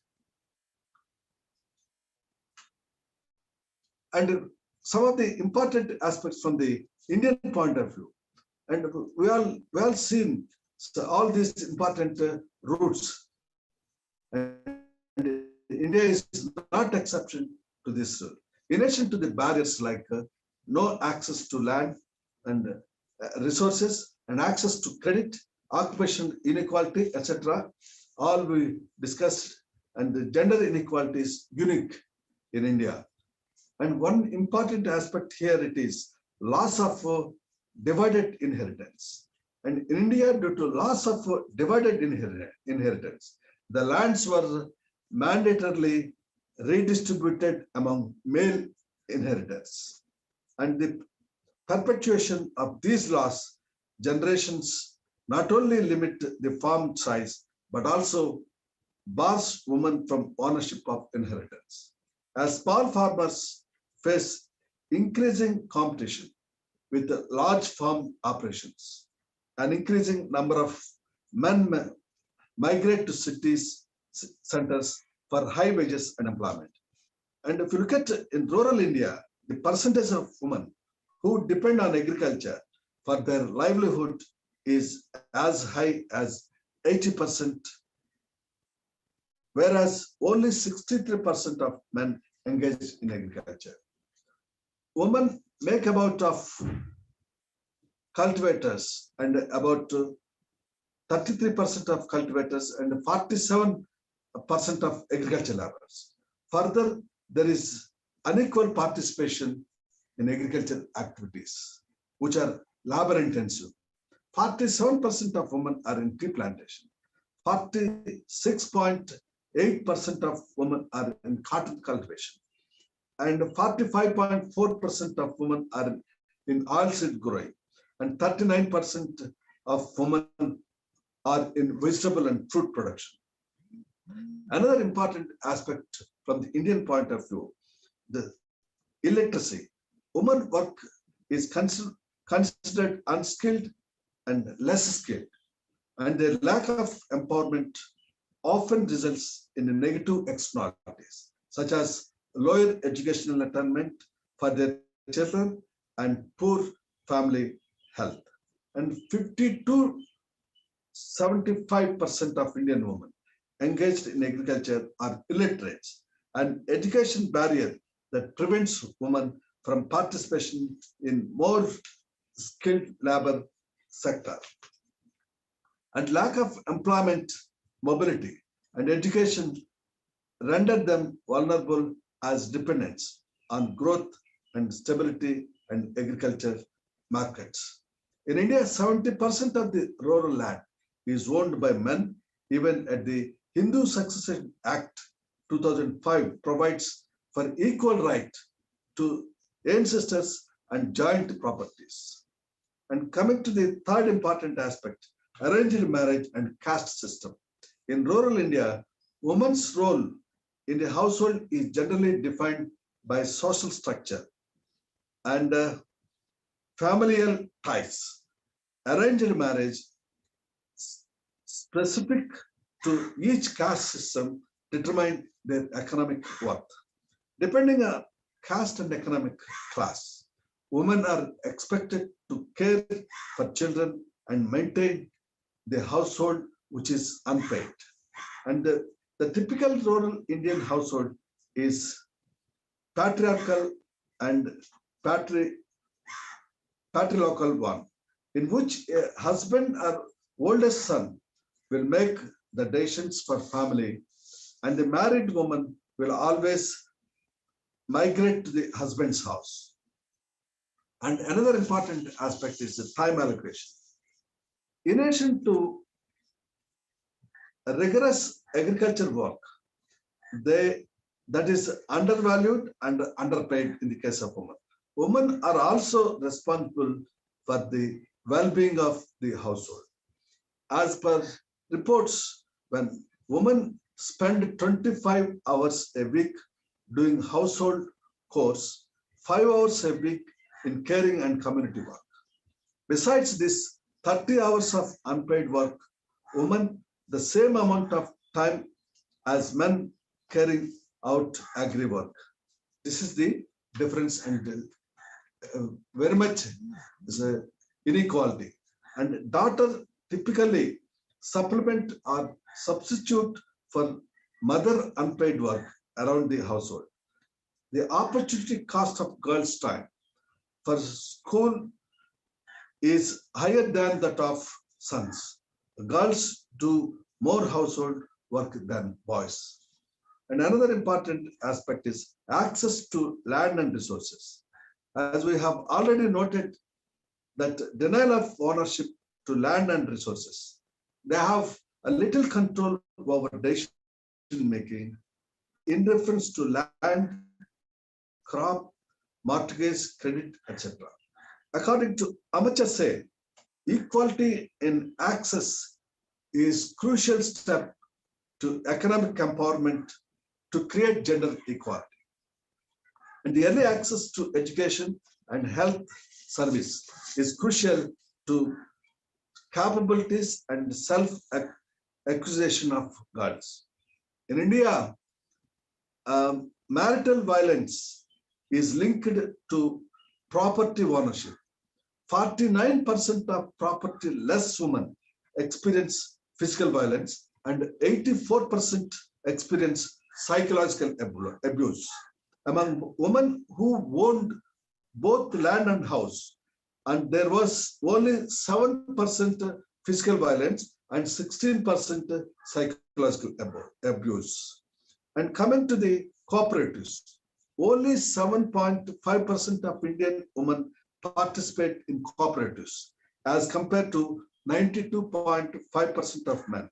However, women only cooperatives, including cooperative banks, stores, food vendors, have done quite well and provided a whole range of services to their members. And also in India, with a view to involve women in the process of decision making in local self-government bodies, including cooperatives, a 33% representation has been instituted, and in a number of states, all boards of directors have women serving on that. This is a very important one, and still it is it should be implemented in all respects. And also labor participation, 32.8% in Indian women formally participate in labor force when compared to 81% of men. And also, I just want to mention other institutional factors, like besides patriarchal and patrilocal Indian households, which perpetuate gender inequality. The study shows that even son preference dowry system, and child marriage further widened the gap. These are the important inequalities occur to my mind, and all of them I presented here. And what it means gender equality is maintained. There are some unassumed benefits we can get in all these sectors. And the most important benefit is helps achieve inclusive and sustainable economic growth and enhance effectiveness of poverty. And look at this is the home for illiterate, this is the home for poor people, and with the equality of the gender, and we can enhance the effectiveness of poverty and hunger reduction and food security initiatives, and also helps eliminate change adoption efforts, and also it work rural women at work as agents of change. Change is the law of life, and the actual development is a change, good change from ill-being to well-being, and that is most important. And the development is enlargement of people's choices. So at the moment, people are powerlessness, and people are insecure, people are material lacking, and people are in bad relations, and people are poor, and all the situation should be changed. That is very, very important. It is possible only with the help of equalities, maintaining gender equality in the country. Then only we can say enlargement of people, increases people's choices, and that is the goal of the entire world. And that gives the security, that gives the material material well-being, and that gives the richness, that gives the good what we call good relations, and that gives the real development and well-being and purchasing power, real wealth of the nations. And coming to the what I want to say finally, equality of opportunity and treatment of human rights as such enshrined in international labor standards, including ILO Declaration, Employment and Occupation Convention, 1958, and in laws and regulations. This is very, very important, and opportunities should be given. And already it was long pending in the world. It's already taken more than 6-7 decades back, these laws, and we should implement in true spirit. And also the ILO Decent Work Agenda offers an integrated framework for rural women empowerment and underpinned by international labor standards. This is very important aspect to maintain the decent inequalities in many countries. And respect for rights at working employment, promotion, social dialogue, and social protection. And also the barriers to gender equality in rural labor markets are socially constructed and primarily stem from systematic institutional gender inequalities. And also these institutions include both social norms and structure of labor market organizations. And also institutional changes cannot take place overnight. This is very much clear because people are not educated, and particularly the status of women is very low in this country, and we have to overcome all these difficulties. And that's why these institutional changes, it is not easily taken place overnight, particularly with regard to the social norms. Much can be done to improve gender equality in rural labor institutions through government policies. And government has to play a crucial role in bringing equality in the societies by encouraging women in all respects, including their employment generation, including their income generation. Cooperative social responsibility, that is CSR programs, and building the strengthening of women labor organizations. And some of the reports indicate that all facilities which men are enjoying are given to women, then the productivity will increase at least 30%. I wanted to stress this point very much. So give them opportunities and see the society, and particularly the Indian society, there's a lot of change will occur. And that inequalities replace equalities. And you can see the world, and India is going to be #1 in the world with this objective only. And if you remove inequalities and gender inequalities, and who is going to be #1 in the world, and India is going to be #1 in the world, not the China, not the United States of America, not the G7 countries, but it is India, because India has the power, because this country is having a huge number of youth, more than 550 millions of youth in the age group of 18 to 25. That is the strength of the nation. No other country in the world is having such an advantage. And this country is supposed to take this advantage and make them into human resources, productive resources, removing all these inequalities. And then only we can build a better future in this country. And let us wait for the better future for the rural woman. Thank you very much for giving this wonderful opportunity. Thank you, sir. Thank you so much. Very nice presentation, sir. Over to Ma Mangeshwari. Thank you very much.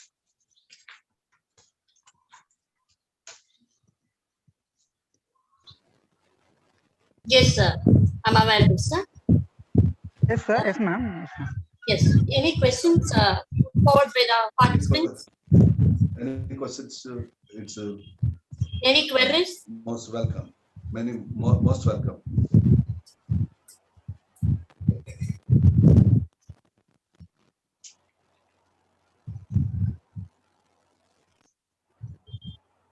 Sir, I have one query, sir. Please, madam, please. Yes, sir. See, what are all the specific steps, sir, there is any taken in account to meet women agricultural laborers, sir, for increasing the earnings rate? You told us, sir, that specifically women are considered less skilled, they are paid less amount. But is there any specific things or any steps taken in account? I'm unable to hear you. There is a interruption in voice. Voice is not clear. Sir, am I audible now, sir? Am I audible? Yes, you are audible, but the voice is not. There is a disruption in the words. Okay, sir. Okay. Now it is okay, sir. Now it is clear. Now it is okay. Yes, sir. See, you said one point, sir, that women employees are less skilled and they are paid less, sir, even though they are hardworking more than men, apart from their household responsibilities, sir. But still, why the rate or wage rate for the women is not increased till now? Any specific action taken by the government, sir? Any remaining measures, sir? It's a wonderful question, Amma. That is the only difference. That is the only difference for the inequalities. Okay, woman is underpaid in this country, and they're showing woman is less qualified, less educated, and less strengthened, and the status of woman is less in this country, and that is the reason. And even in the look at even in the Western societies, as in Britain also, voting right was given sometime in the in the last century only. And so everywhere is, these are the man-dominated societies. But change is coming.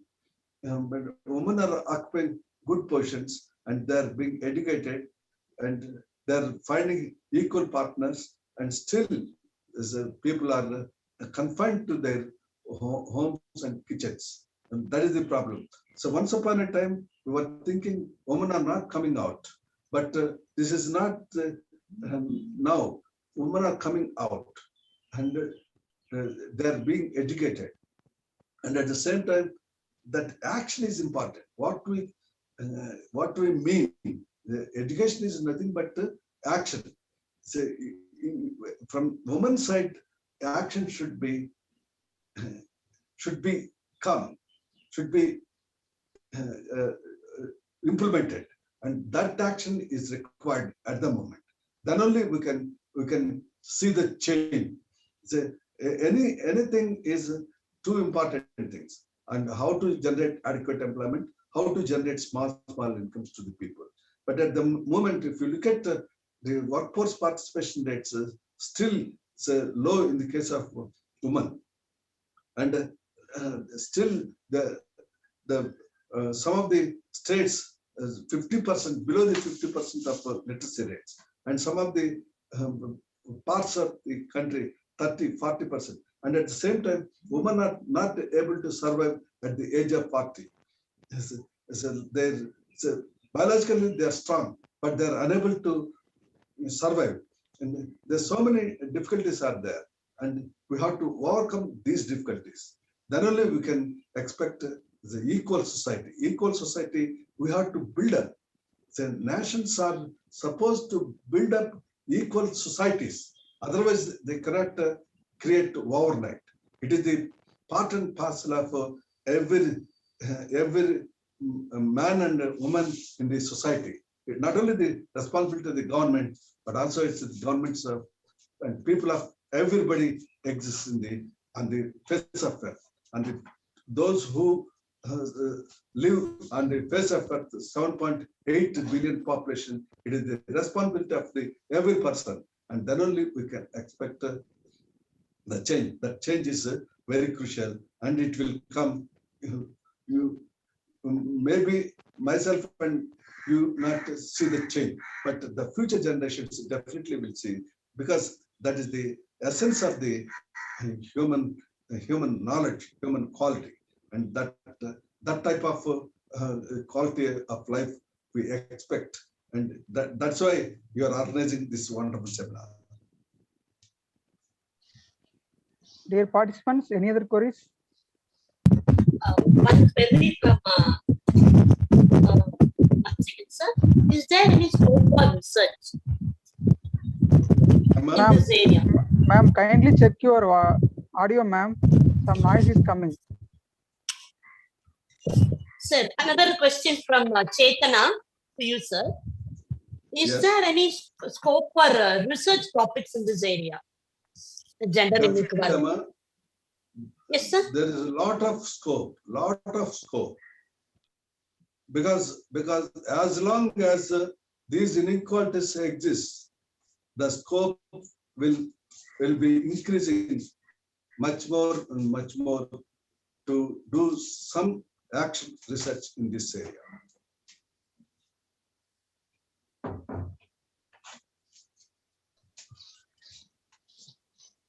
Any other queries?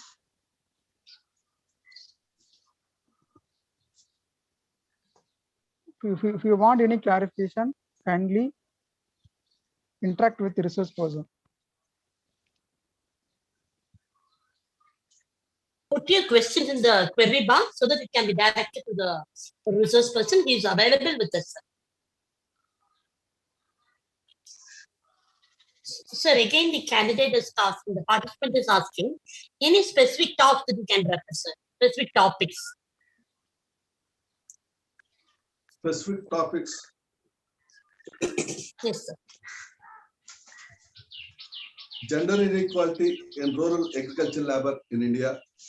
Specifically, you can choose any district or any industry or any agriculture area, and also um, uh, try some sort of methodology, adapt some methodology, and get the data and choose some. So, there are so much of ideas. They have already they have done much work in the rural agriculture sector, and inequalities, gender inequalities, and look at some of the women studies as well, and all these things, and you can choose, and it depends. So right now I can if you are which place you belong and which part you belong, what type of inequalities you observe in your areas, then only you will come up with your topics. And just like that, we cannot come with the topics. The topic is what are the problems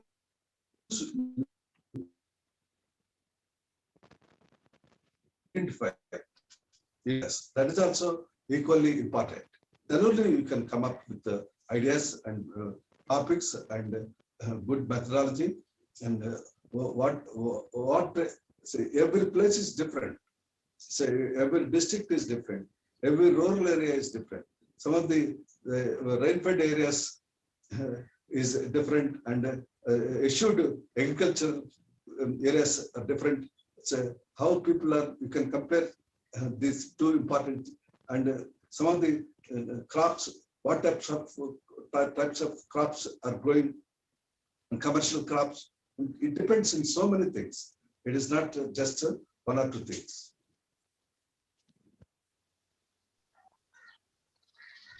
Thank you, sir. Dear participants, any other queries? So I have one query, sir. Please. What is the major recommendation or suggestions to the government to avoid the inequality in rural agriculture labor? What all laws we have adopted so far, passed so far in the parliament? You adopted 33% of say, rights to the woman in political and economic. That is the best solution at the moment. At the moment, we can think about it.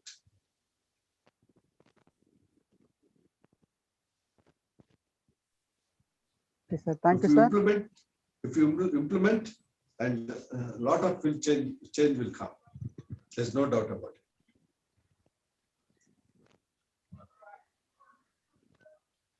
it. Any other queries?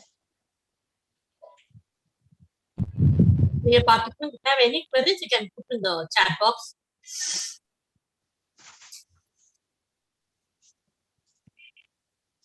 Session 9 is going on with the resource person, Professor Prasad Rao, sir. Thank you very much, Ma, for your wonderful thing, and I'm grateful to you all for having given me this wonderful opportunity. Thank the organizers. Thank you, sir. Thank you, sir. Thank you so much, sir.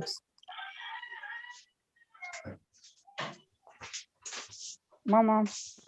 Yes, sir. Yes, I'll be. Yes, ma'am. Yes, sir. Thank you. So session 9 is successfully completed with our Recording stopped. resource person. Now session 10 starts.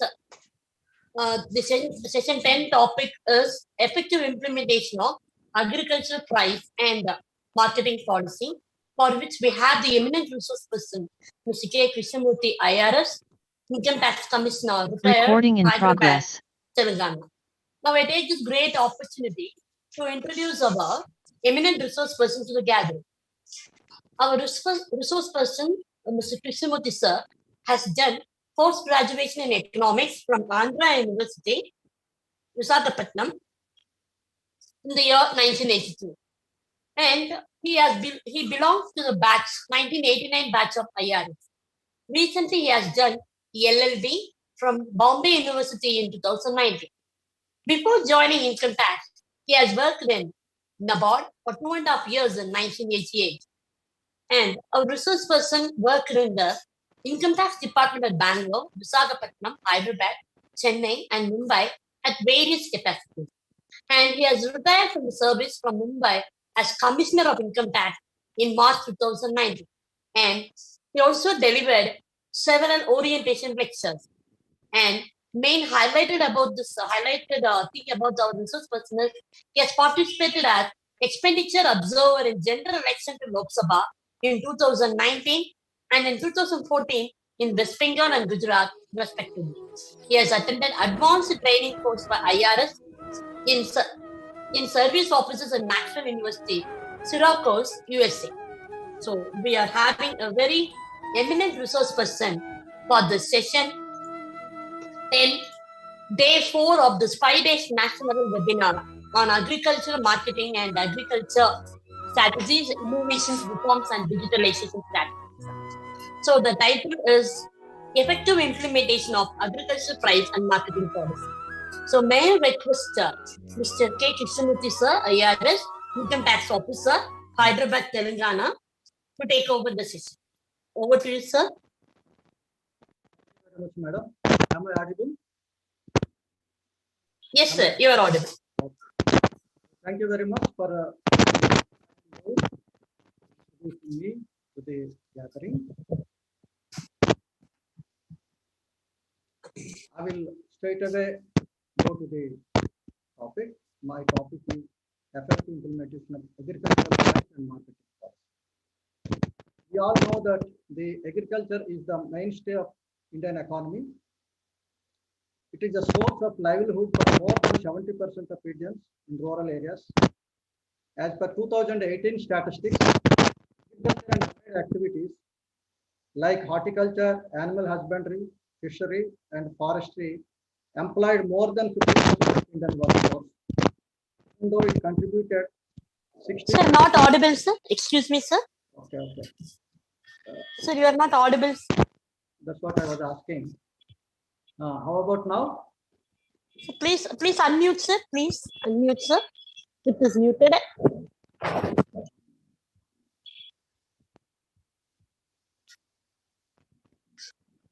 Single time, sir. One second. Single time, sir.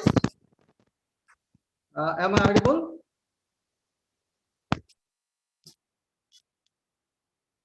Paneer Selvan, sir. I've unmuted. But now? So kindly unmute the sir.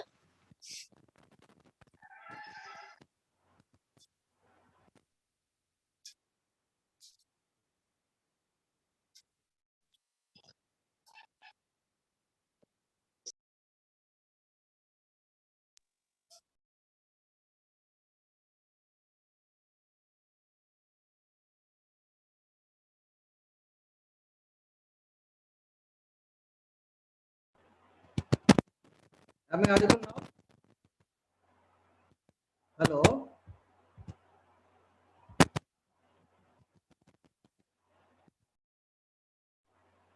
Hello?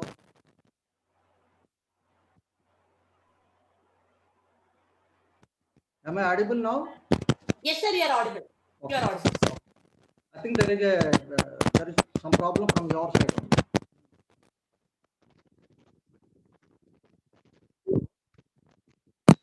Hello? Hello? Am I audible now? Yes, sir, you are audible, sir. You are audible. Please continue, sir. Okay. So, thank you very much for giving me this opportunity. So, we all know that the agriculture is the mainstay of Indian economy. It is a source of livelihood for more than 70% of Indians in rural areas. As per 2018 statistics, agriculture and allied activities like horticulture, animal husbandry, fishery, and forestry more than 50% of Indian workforce, even though it contributed 16 to 17% to in country's GDP. Apart from employment, agriculture also plays an important role in providing food security to the country, besides feeding millions outside the country through exports. As for a sustained economic growth, farmers should be taken care with appropriate pricing and marketing policies from time to time, without leaving him to the vagaries of market forces of demand and supply, frequent climate disasters, and crop and livelihood issues. Seeing the significance of agriculture in India, this seminar on agricultural marketing and agricultural business occupies appropriate and timely. As such, I appreciate the organizers and sponsors for their initiative to conduct this seminar. I also thank them, especially Dr. Sengatyan and his team for the opportunity to speak.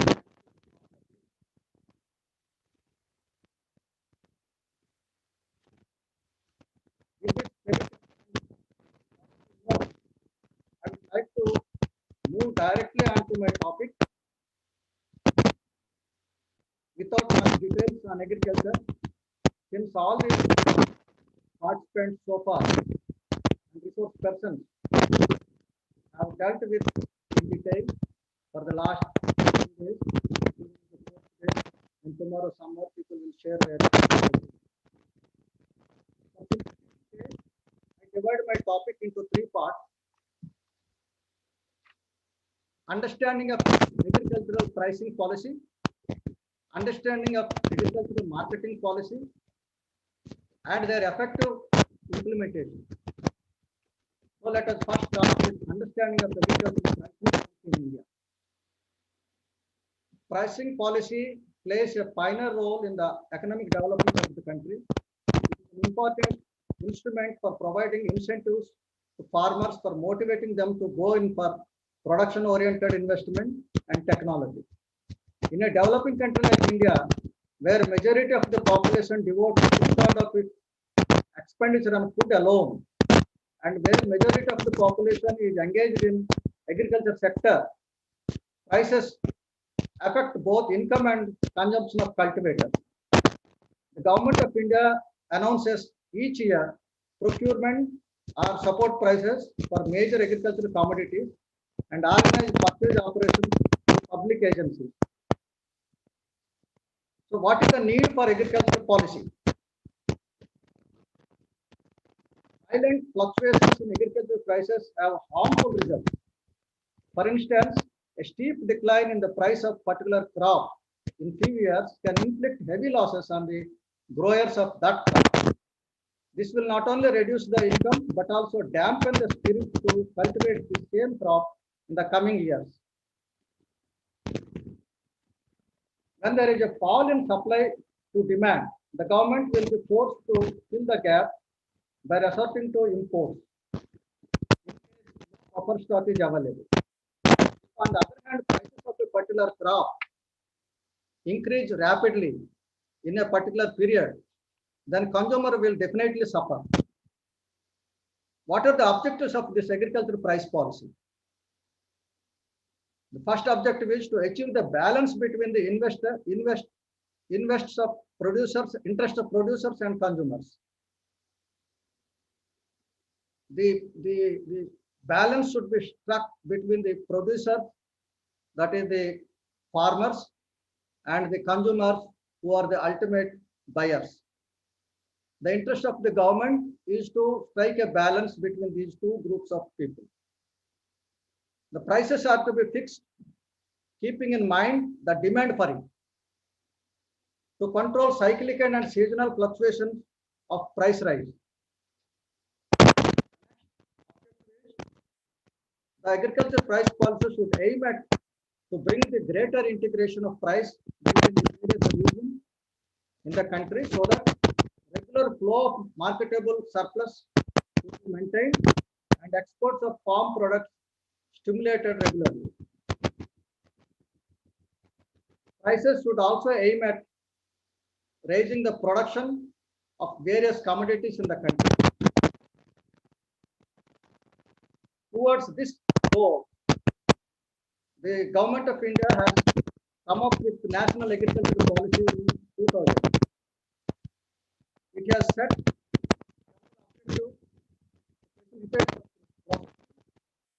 marketing, storage, irrigation, along with development of horticulture, fisheries, biomass livelihood, agriculture, etc., for all-round development of agriculture sector. To make the provision for infra development related to agriculture and thereby to infuse new private investment. The policy also aims at reviving and strengthening cooperatives, NGOs, and local communities for development of agriculture. It also aims to improve the marketing arrangement of agricultural produce. The NAM, that is National Agriculture Marketing, has entrusted the government to undertake responsibility for ensuring remunerative prices of agricultural produce to the farming community by adopting necessary price support policy. Now the government has certain institutions to implement this national agricultural policy. The government of India has set up Agricultural Price Commission in 1965, which announces. Sorry for interruption, sir.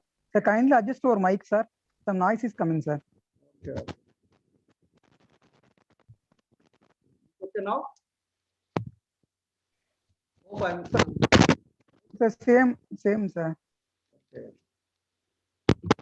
How about now? Now, okay, sir. Now. Okay. Sir, just moving your mic, sir. That's why. Mic is shaking, sir. Your mic is shaking. Hold tight the mic, sir. Sorry for the.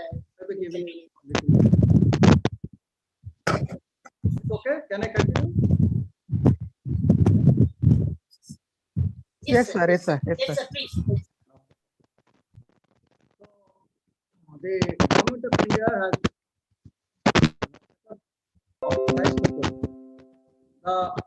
Food Corporation of India was also set up in 1965 for making necessary procurement.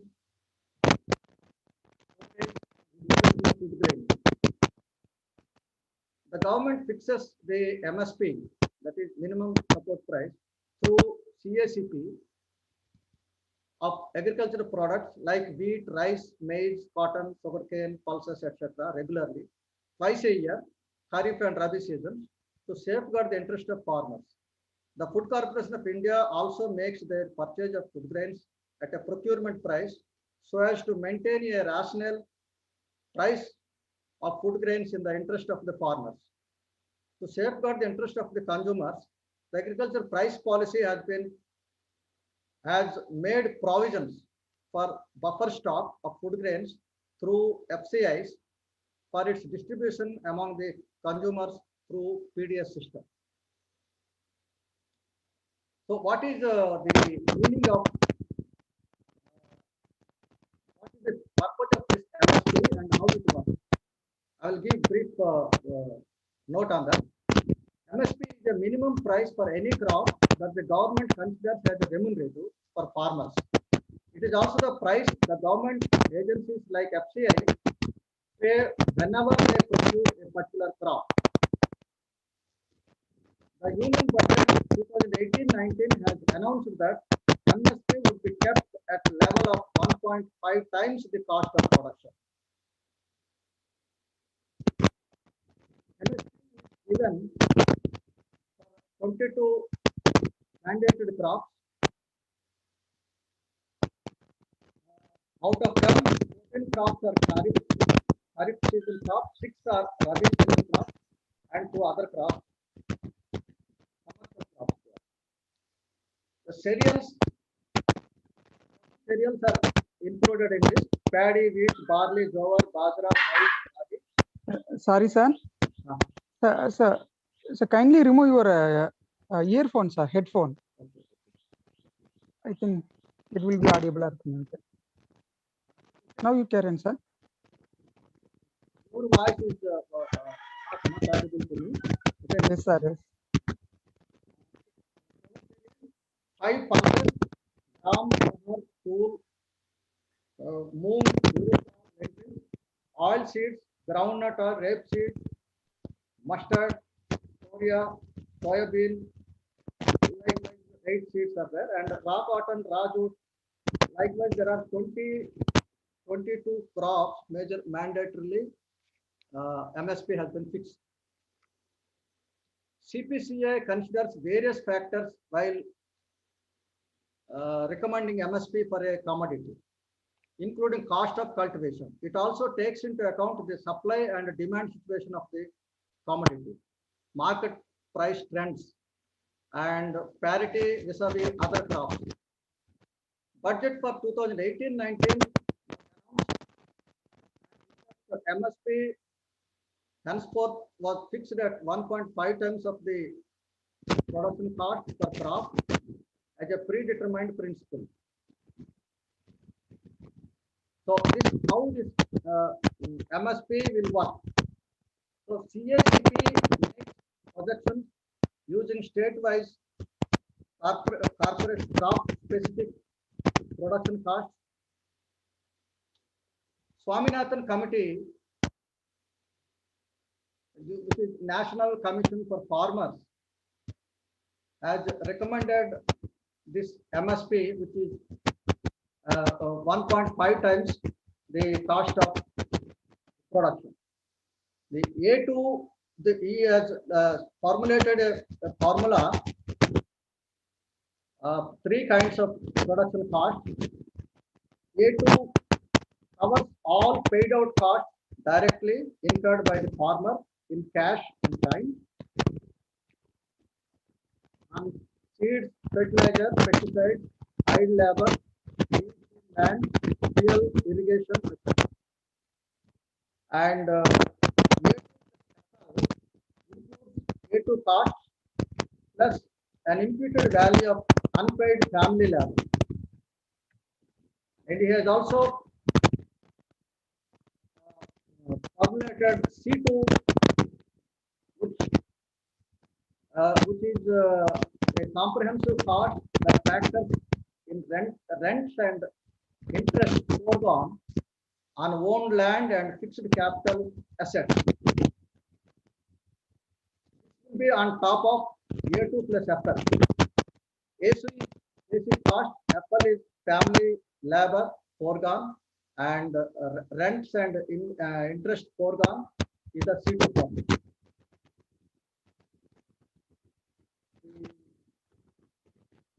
The farm activists have demanded that 1.5 times MSP formula originally recommended by Swaminathan Committee should be applied on C2 cost, whereas the government is applying only on the A2 plus FL costs, and the C2 formula has been taken as a benchmark. This is the difference between the government and the farmer community. There is another like procurement price. The procurement price is the price at which the FCI sells the product to the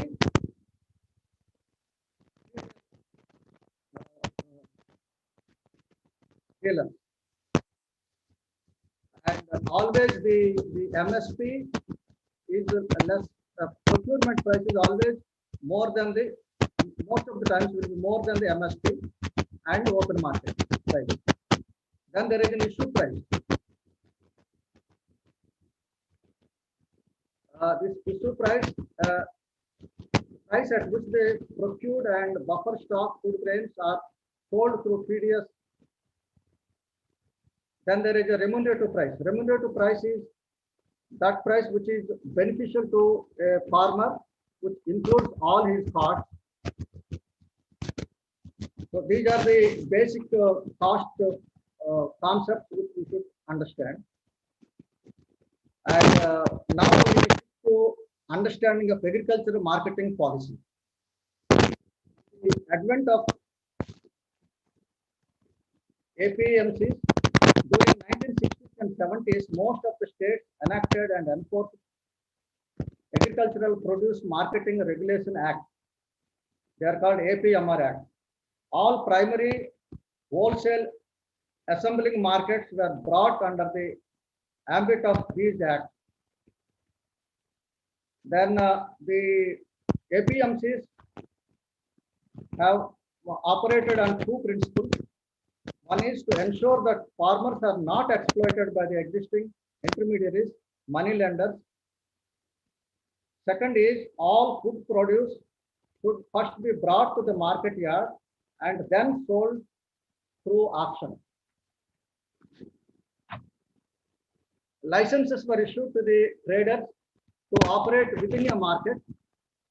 They are called APMC mandis. The mall owners, wholesalers, traders, retail traders are not given permission to purchase the produce directly from the farmer. Even though APMCs were formed to solve the existing problems and arrest exploitation by intermediaries, a new set of problems were let loose. Farmers have to sell only to the licensed commission agents who generally form cartels to procure the produce not above a specific price, irrespective of MSP, thereby increase their profit at the cost of farmers. So the APMCs over a period of time have developed their own weaknesses, which whereby the exploitation of the farmer have increased. As a result, the government of India, NDA government, has recently brought agricultural reforms 2020 by introducing 3 acts. Let us deal briefly about these legislation. The government, with the aim of transforming agriculture in the country and raising farmers' income, have passed 3 important legislations from Parliament. These legislations sought to bring much needed reforms in the agricultural marketing system by removing the problems came out with the APMC system. The first legislation is called the Farmers Produce Trade and Commerce Promotion and Facilitation Act 2020. The second act is Agreement of Price Assurance and Farm Services Act. The third one is an amendment to Agri Act 1955. So these these basic principles, and then I will focus on the effective implementation of these price and marketing policies, because that is the main thrust of my topic. So with the first act, the farmers will be having free choice to sell their product either in the APMC market, outside the APMC market, when the competitors are more, and the price will be, price of the agriculture produce will fetch remunerative price. And it promotes traders, interstate and intrastate trade. The barriers of the state barriers in the movement of goods was reduced, and it will open more choice for the farmers, and one nation, one market formula will be followed with this legislation. Then there is a second act which is called Contract Act, or Farmers Agreement of Price Assurance and Farm Services Act.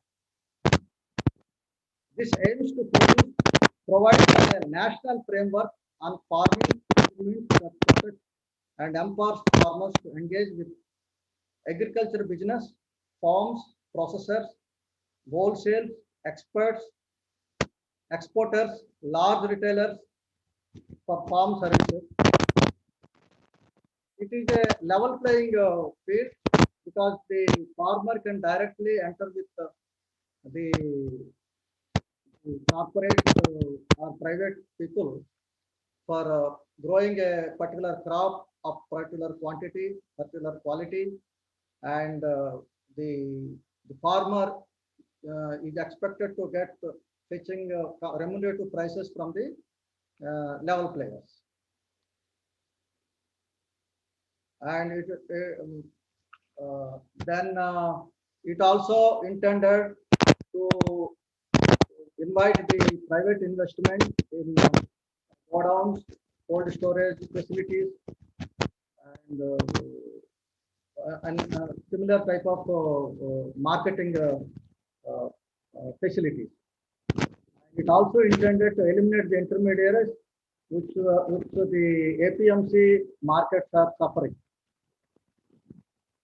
And the government has also brought in the Essential Commodities Amendment to the Essential Commodities Act. With this amendment, the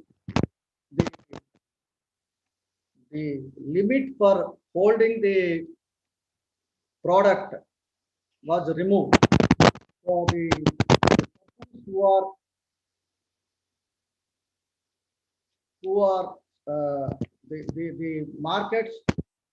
the market traders who were earlier given a specific quota to hold, and those who hold more than that were penalized. Now this bar has been removed. Any trader can hold any stock except under certain emergency circumstances like war or some emergency, some fall in the rise in the prices and fall in the agricultural produce.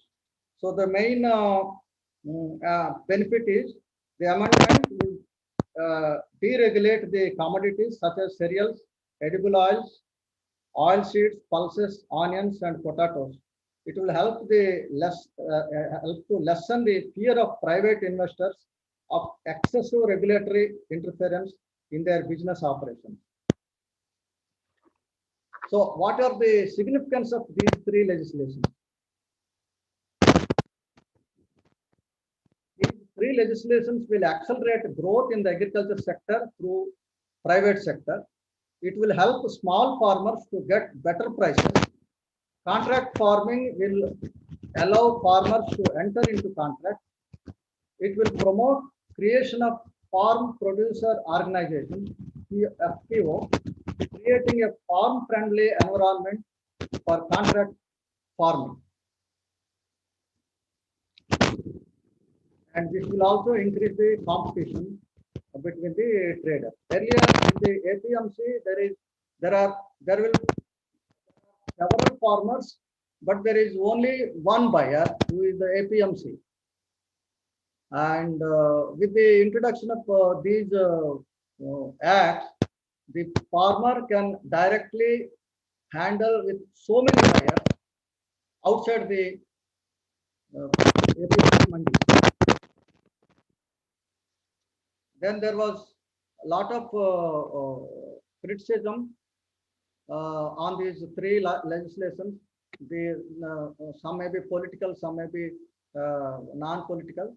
The main criticism was on the federal angle, and the second one is lack of consultation with the farmer organizations and the other interested groups. And there is any regulation in a non-APMC market. It gives preference for corporate interest at the cost of farmers' interest. This was the main fear of the farmer. There are no, the acts did not suggest any control of non-APMC mandis. So when the farmers were suffering from the APMC mandis, the legislations were brought in, but there was no proper to arrest the exploitation by the non-APMC mandis.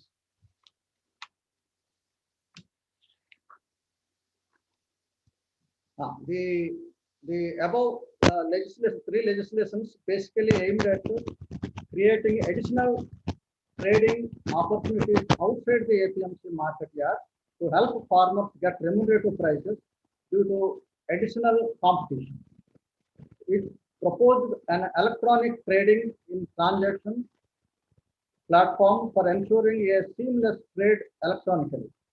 None of the legislations affected the MSP in any way, since the MSP is an administrative decision, not a law.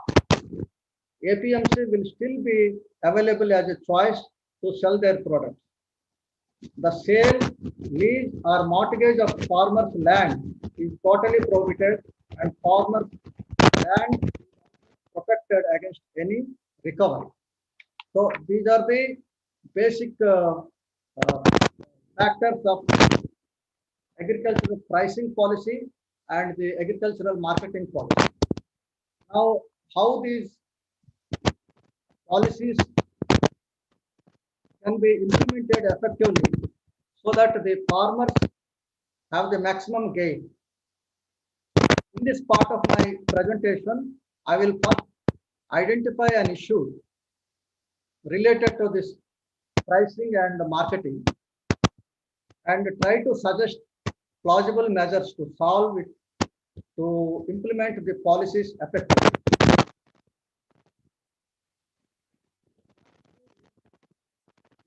Existence of APMCs and MSP. With the introduction of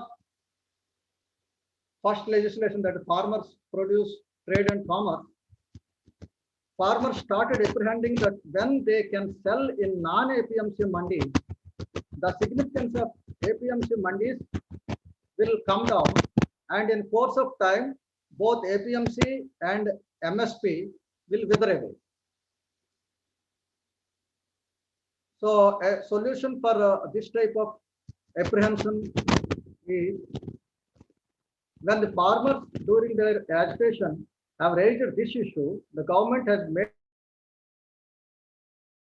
this and MSPs will remain, and the farmers can sell their product either in APMC mandis or outside whenever they get higher price. Both APMC and MSP should exist because as per one survey, 43% of households are happy with them, and states like Punjab and Haryana got benefited with them probably due to trust built over time with commission agents and traders. However, the government should take measures to control cartel formation and remove other such glitches like inefficiency, corruption, nepotism in issuing license, etc. Since the intermediaries are licensed traders, their license be cancelled for any malpractice or harassment caused to farmers. Necessary amendment to be made to the existing laws, thereby removing fundamental defects of APMC mandis. So when the government has permitted to remain APMC system as well as MSP, the fear that some people will be affected will be taken care, because both will be existing. The second issue is that MSP has no legal backing. Mr. Sainath, he is the founder editor of People's Archives of Rural India, wrote in the Wire magazine that the laws passed have no legal backing, and these laws cannot be challenged by the farmers or by any of the interested groups.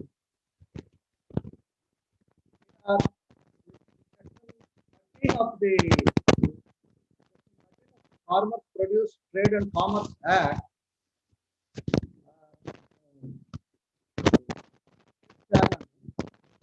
no suit prosecution legal proceedings shall lie against the central government or the state government or any officer of the central or state government or any other person in respect of anything which is in good faith done or intended to be done under this act or of any rule or orders made thereunder. So the section 13 makes it very clear that these acts cannot be challenged uh, by any lawsuit. Section 15 deals as such, no civil court shall have jurisdiction to entertain any suit or proceeding in respect of any matter. So these sections go like this. So what we can understand from these two acts are that no suit. It is not just farmers we cannot sue, but nobody else can also sue. It applies to bills. It applies to non-profit groups. It applies to farm unions or any citizen of the country can challenge these acts because the section 13 and section 15 ban the powers of these groups to challenge the operation of these sections. And it converts the low-level executives into judiciary because no civil court will have jurisdiction. The wording is that no civil court will have jurisdiction. That means no judges can sit on these cases. Only the bureaucrat, of the executives of the government can decide on these acts. Similarly, the second act, which is contract farming, that is farmers agreement, though it also starts with no civil court shall have jurisdiction. So the same wording as I read out in the case of first legislation. So what is the solution is the government should allay the fears of the farmers with regard to the legal stand of these legislations. So now the government's responsibility is to dispel the apprehensions that if the farmers farmers' interest is affected implementing these acts, the government has to take care of that. The next issue is MSP is devoid of any legal backing because MSP is recommended by the government body called CACP, but government is not bound to follow. It is only an administrative decision of the government. Farmers cannot demand it as a matter of right. So solution for this type of problem is with penalty clause and applicable to purchase of APMC mandis and non-APMC mandis. Any purchase for less than MSP rate, when it is less than market price, should be punished. When MSP for maize was fixed at 1,800 per quintal, it was bought at only 1,000 rupees in the market. So even if MSP is fixed, if the buyers either in the APMC mandi outside the mandis, if they are not buying at the MSP rate, then the MSP rate is of no meaning. So what has to be done? The government has to intervene and see to it the justice is done and MSP is implemented properly.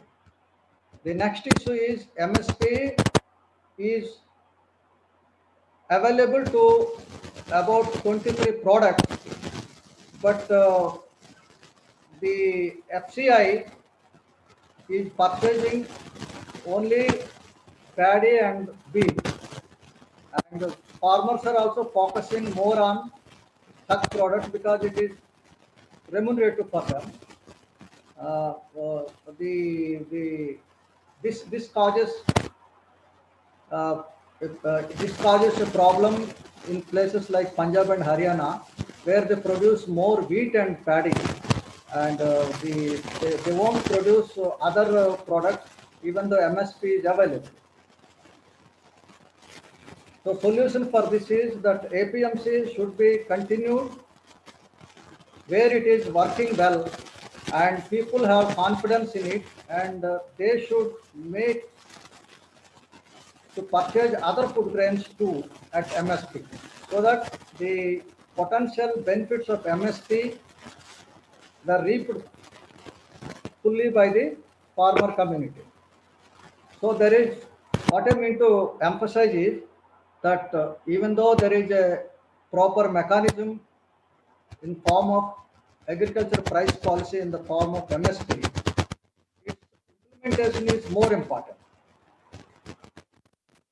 And if the implementation is not properly been done, then the pricing policy will become disadvantage to the farmers.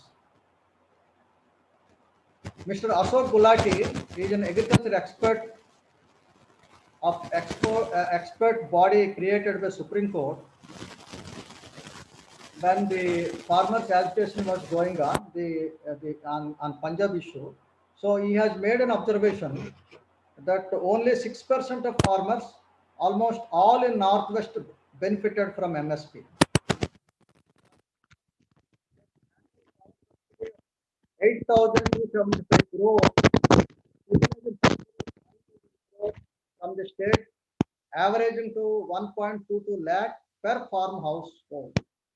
They get subsidized credit and PM Kisan grants. Their high farm income translates to high land price of 550 to 100 lakh crores, a lakh per acre. Industries do not invest because land cost is very high in Punjab. Marginal farmers of 1 hectare or less than 1 hectare is worth 1.5 to 2.5 crores. And vote bank policies do exist in Punjab in the form of free electricity for pumps. So Punjab is a low rainfall area, but free electricity makes rice profitable.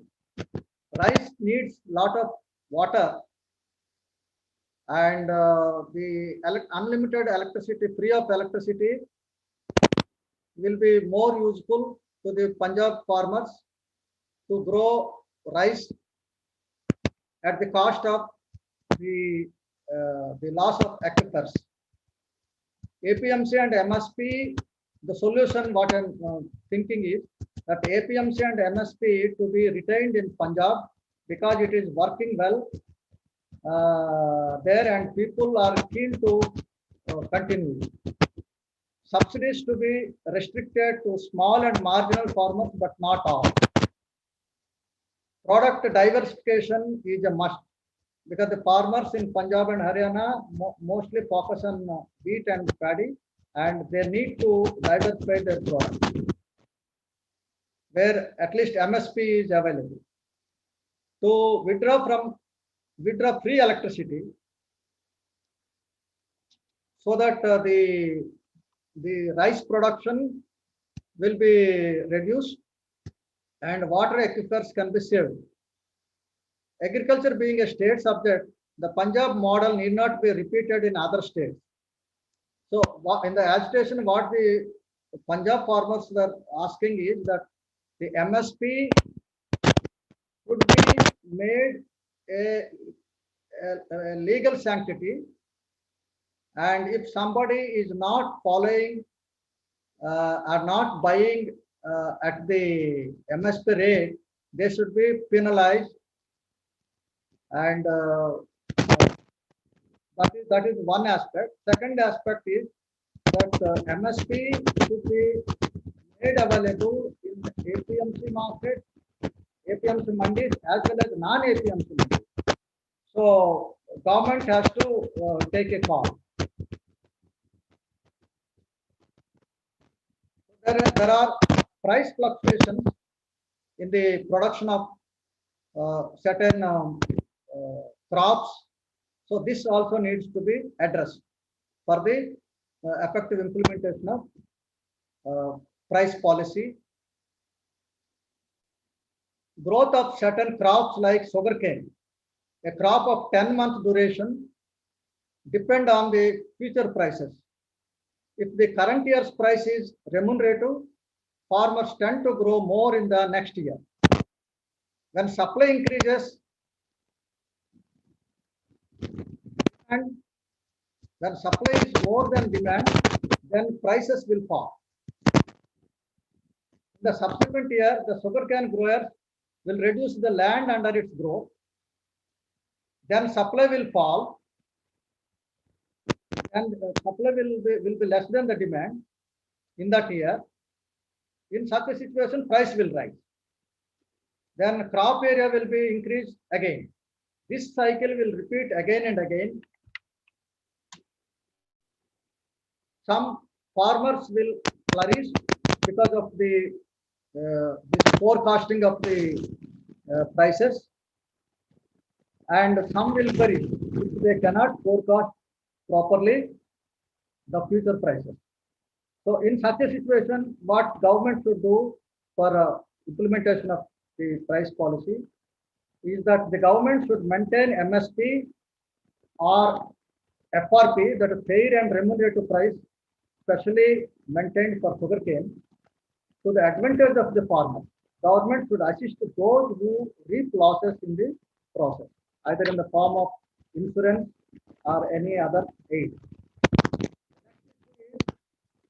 FCI procures the buffer stock, and the MSP based procurement system is also dependent on middleman, commission agent, and APM's officials, which small farmers find difficult to get access to. It is reported that FCI trusts some dealers, and when the containers bear the name or brand of those dealers, it accepts without questioning, whereas denies other products with an excuse that there is no space in the godown. So I feel that this is an administrative difficulty, and this can be handled by the inspection of the FCI godowns and complaints received from the farmers time to time. The next issue in this context is issue of APMC mandis and statutory levies, mandi taxes, VAT, etc. is being a strong entry barrier for small and marginal farmers. Once the product is taken, including all these statutory levies, mandi taxes, and VAT, getting very less contribution than what they. These levies and taxes will be taxed at the minimum possible level. Suppose we maintain APMC, and APMC also have to financially remain active. For that, the levies and taxes is a must, but this should be kept at the minimum level so that the harassment to the farmers and the burden to the farmers will be as minimum as possible. The next issue is diversification of product growth. Farmers generally they grow the product which they are familiar, but they don't have idea of the price of the other product, even though MSP. So the government should make some policy that no product other than rice and wheat, MSP for them is also available. The next issue is when a product like paddy and wheat is grown excessively, the farmers will not get remunerative price or may reap losses even at MSP in certain cases. So even though MSP is there, sometimes the farmers may not get a remunerative price. So in that case, the diversification is the only way out to get remunerative prices, because the supply and demand factors, when the farmers grow more product, then automatically its demand is constant and supply is more, the prices will fall, and the farmers cannot get a remunerative price. So the best policy is to cut short certain production of certain products where the prices are low, and shift on to the other products like oil, pulses, etc., so that they will get remunerative prices, even if MSP is since MSP is available for them also. Farmers, next issue is farmers get less price than the retail shop. Farmers get less, but the mediators will get more. So farmers generally get less price than the retail shop. Grade the product, maintain quality, preserve after processing. They also make it available to the door point by nearest retail shop. So farmers should do the same activity as intermediaries so that they can fix good price from the customer. Processing and storing activities to be done at different places, that is field level, then go down level, and the sale point level. If a farmer harvests a crop, he should make preliminary processing at the field level, and then do some other grading of good quality, bad quality, medium quality, and he has to fix the prices accordingly so that he will get good price. And in Andhra Pradesh, the erstwhile combined Andhra Pradesh and Telangana, right bazar concept was introduced to help the small farmers who can directly bring their product to the market and sell it at a remunerative price, by avoiding these intermediaries. And in Karnataka, hop comes, which is for mostly fruits, horticulture corporation, horticulture cooperatives. They also have made to purchase directly from the farmers and sell it to the ultimate users. So in the right bazar concept of Andhra Pradesh, the government has given incentives like movement of goods at free of cost, and a platform to sell their own products in their with themselves only. But there are some hitches at this point of time. When a farmer is busy in farming in the field, he cannot come to the market to sell his product. He has to be there at either place. So if he wants to bring it to the market for sale, then it will be at the cost of his farming activity in the village. So therefore, again, they found it convenient to hand it over or sell it over to the intermediaries at the lowest price or at a lesser price, and then go back to their villages for their farming. The next issue is with the high input costs. When the input costs are more, then the farmer cannot get the remunerative price by selling his product. The solution is that inputs like fertilizers, seeds, electricity, irrigation, etc., are to be regulated and supplied by the government either at free or subsidized cost to small and marginal farmers, but not to all. This subsidy should be confined to only small and marginal farmers.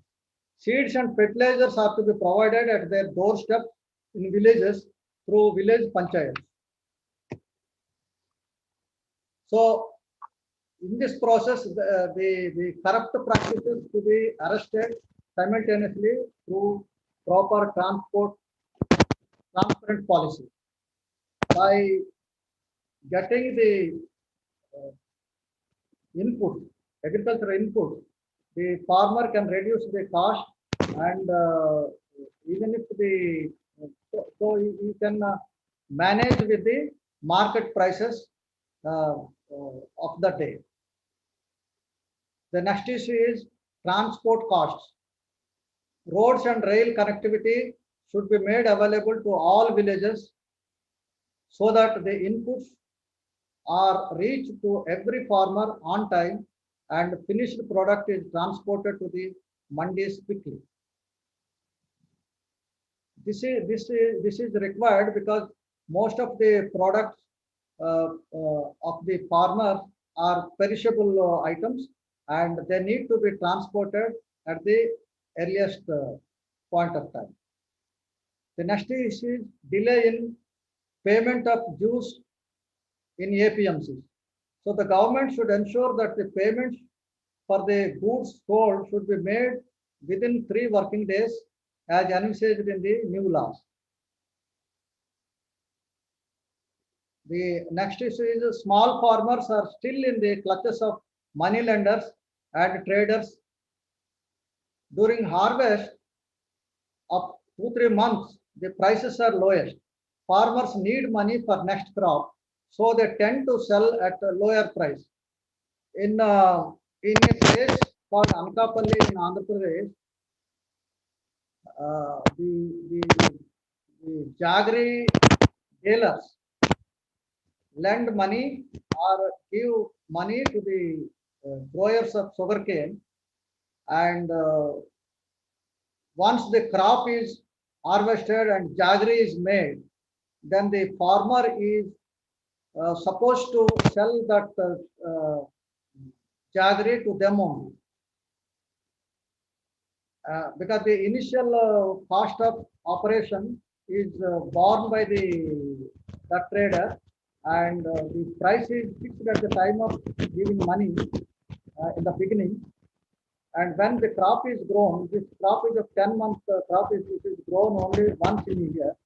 And when the crop is harvested and the jaggery is made, then the as per the agreement, the farmer is supposed to hand over the jaggery to them at the cost determined before.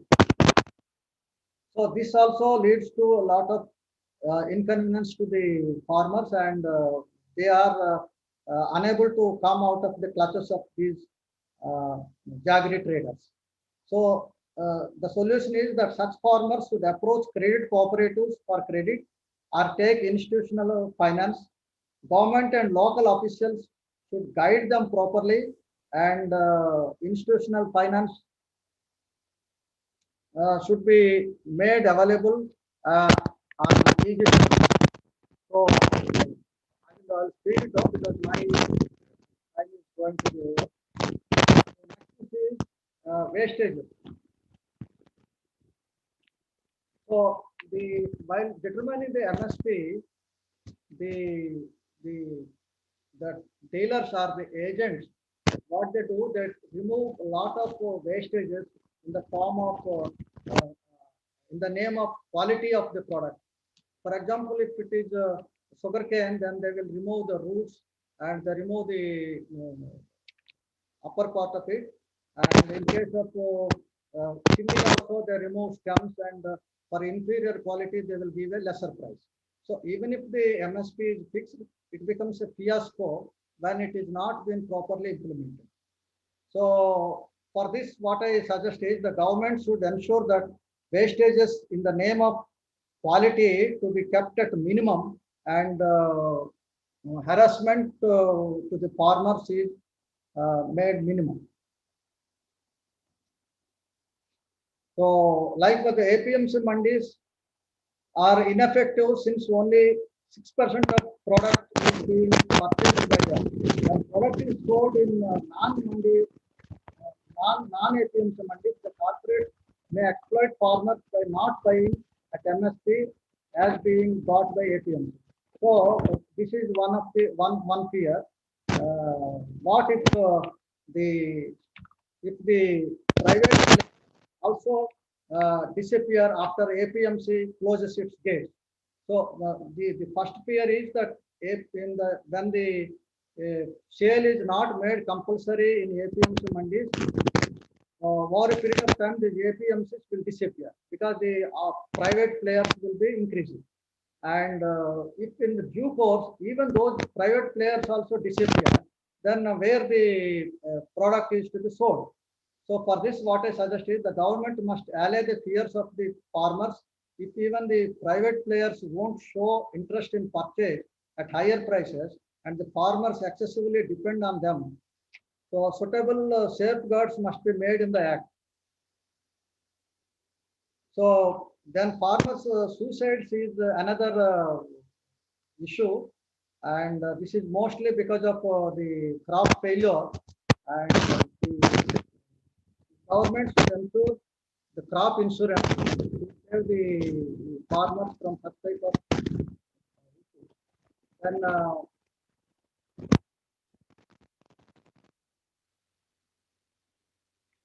then I quickly finish it. Then the I will conclude by saying that with this I conclude by saying that so long as the new innovative ideas and technology do not go into agriculture sector in sufficient measure, and so long as the educated youth do not accept the agriculture and allied activities as their profession, the problem will persist in agriculture sector. So I also believe that so far everyone's focus is on agricultural production, but not on the welfare of the agricultural producer. Education, health, and finance should go into agriculture sector in sufficient measure to accept it as profitable profession. Otherwise, whatever may be the legislations, the lot of farmers will remain as it is. Sometimes I feel that like Consumer Protection Act, there should be a legislation of Consumers Farmers Protection Act and a legal sanctity to be given for grievance redressal. I also fail to understand as to why there is no MRP for the agricultural products like other products of the corporate sector. Because I feel that they are perishable. But if they are perishable, how about MRP for milk? The reason could be limited production, storage facility available, and byproducts can be made out of the product. So I feel that MRP for agricultural products can also be fixed by farmers once they follow the limited production, storage, and byproduct formula. So let us hope for the best. Thank you very much for giving me this opportunity. I think I have exceeded my time. Sorry. Thank you, sir. Thanks, sir. Thank you, sir, for being with us in this busy schedule of yours and explaining the agriculture pricing policies like provision of regulatory market prices, better prices for the commodities to the farmers, fear on the part of the farmers to stop and take over pricing, how the electronic platform is going to benefit them so that market of the lands can also be avoided. What are all the steps taken for implementing the pricing policies and the advantages there? And also you spoke Madam, about the transportation Madam, costs. the voice is not clear. I am unable to comprehend. Can you adjust it a little bit? So now I'm clear, sir? Now Yeah, I'm clear?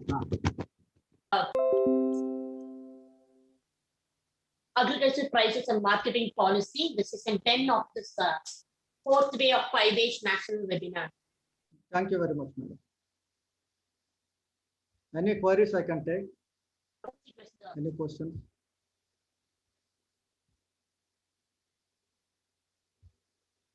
Have any queries?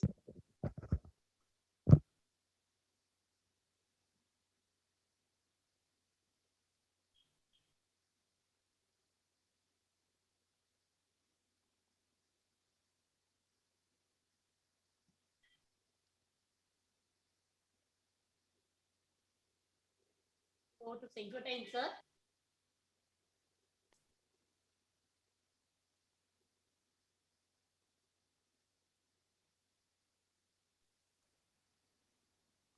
Yes, ma'am. Uh, Dear participants, do you have any queries? Kindly ask to resource person. yes, sir. Yes, sir. Sir, I have.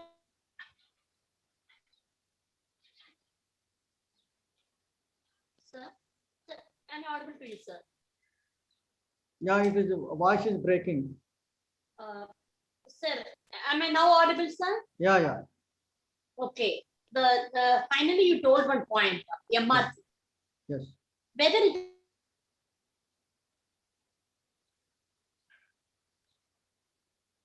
is promote this, whether it is possible, and definitely is going to be beneficial. But whether it is possible, what are all the steps to be taken? Now, what I believe, this is only my concluding part, and it is my wide thinking that when MRP is available in the corporate sector and they can decide their MRP, why can't the farmer can decide his MRP? So government is thinking of one minimum support price, but it's not thinking of giving him a maximum retail price. So my wide thinking is that if the farmer can produce only a limited product and its need is more, and if we can store it till the period the price is high, and if we can the byproduct and its utility is more by having the byproduct, then I think we can decide the MRP. Now MRP is there for other products like dal, then the dal is again processed and packeted by the corporate again. So farmer directly, if he wants to sell, then his product should be scarcely available, and if no one is buying, he should able to store it for some more time, and he can also, if it is not sold out, he can also make some byproducts out of it. I think that this process is followed, some MRP can be decided.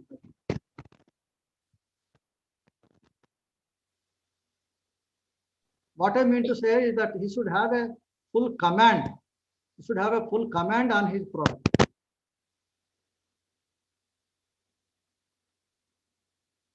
Yes, sir. Thank you, sir, for your solution. Thank you, sir. Dear participants, if you have any queries, you can put in the chat box.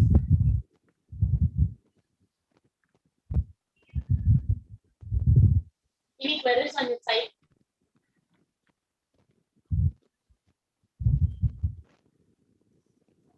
Single time, sir. Yes, ma'am. Yes, ma'am.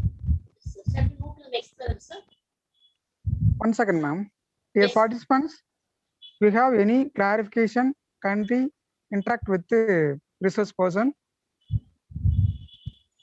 Sir, your voice is very clear. Your voice, madam's voice is breaking. Right. The two resource person available. Okay.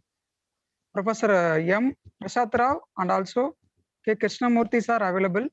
You have any questions? Kindly ask.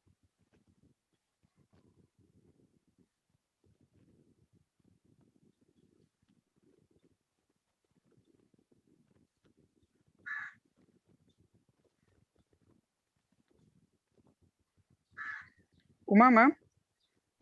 Yes, sir. Our Yes, sir. secretary ma'am has joined, ma'am. Okay. Welcome you, ma'am, for this webinar. Good afternoon, ma'am. Okay, ma'am. Let us Proceed to the next level, move. sir. Yes, ma'am. Yes, ma'am. Okay, thank you very much for giving me this opportunity. I thank once again the organizer, sponsor, and especially. Thank you very much. Thank you, sir. Over to Uma Maheshwari. Yes, sir. Thank you, sir, for being with us and sharing your knowledge on effective implementation of agriculture price and marketing policy. So I take this great privilege, sir, to present my vote of thanks on this the end of this fourth day, session 8, 9, and 10.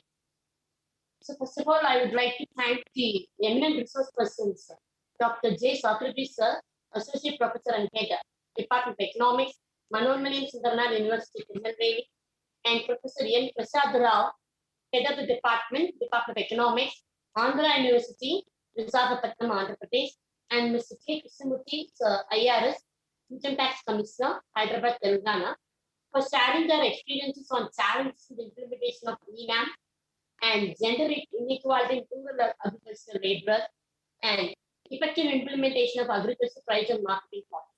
So actually, the three sessions were really an eye-opening sessions for all the participants and the beneficiaries of this webinar. So I really thankful for the part of the ICSSR, the three eminent resource persons for being with us even during this pandemic period amidst your busy schedule. Thank you, sir. I thank the management, respected Secretary Madam Ms. P. Arundhati, respected Joint Secretary Madam Ms. P. Malaselvi, and respected Principal Sir Dr. K. Senthil Kumar sir for being with us from the inception of this idea of starting the webinar and concluding to this level on the fourth day of 5 days national webinar. I really thankful to the management. Thank you, ma'am and sir. I thank the Program Director, Dr. A. Sengotayan, Associate Professor and Head, PG and Research Department, former CA, for conducting such a useful webinar where the agriculture is taken as a renowned person even aspires to become the agriculture. Thank you, sir.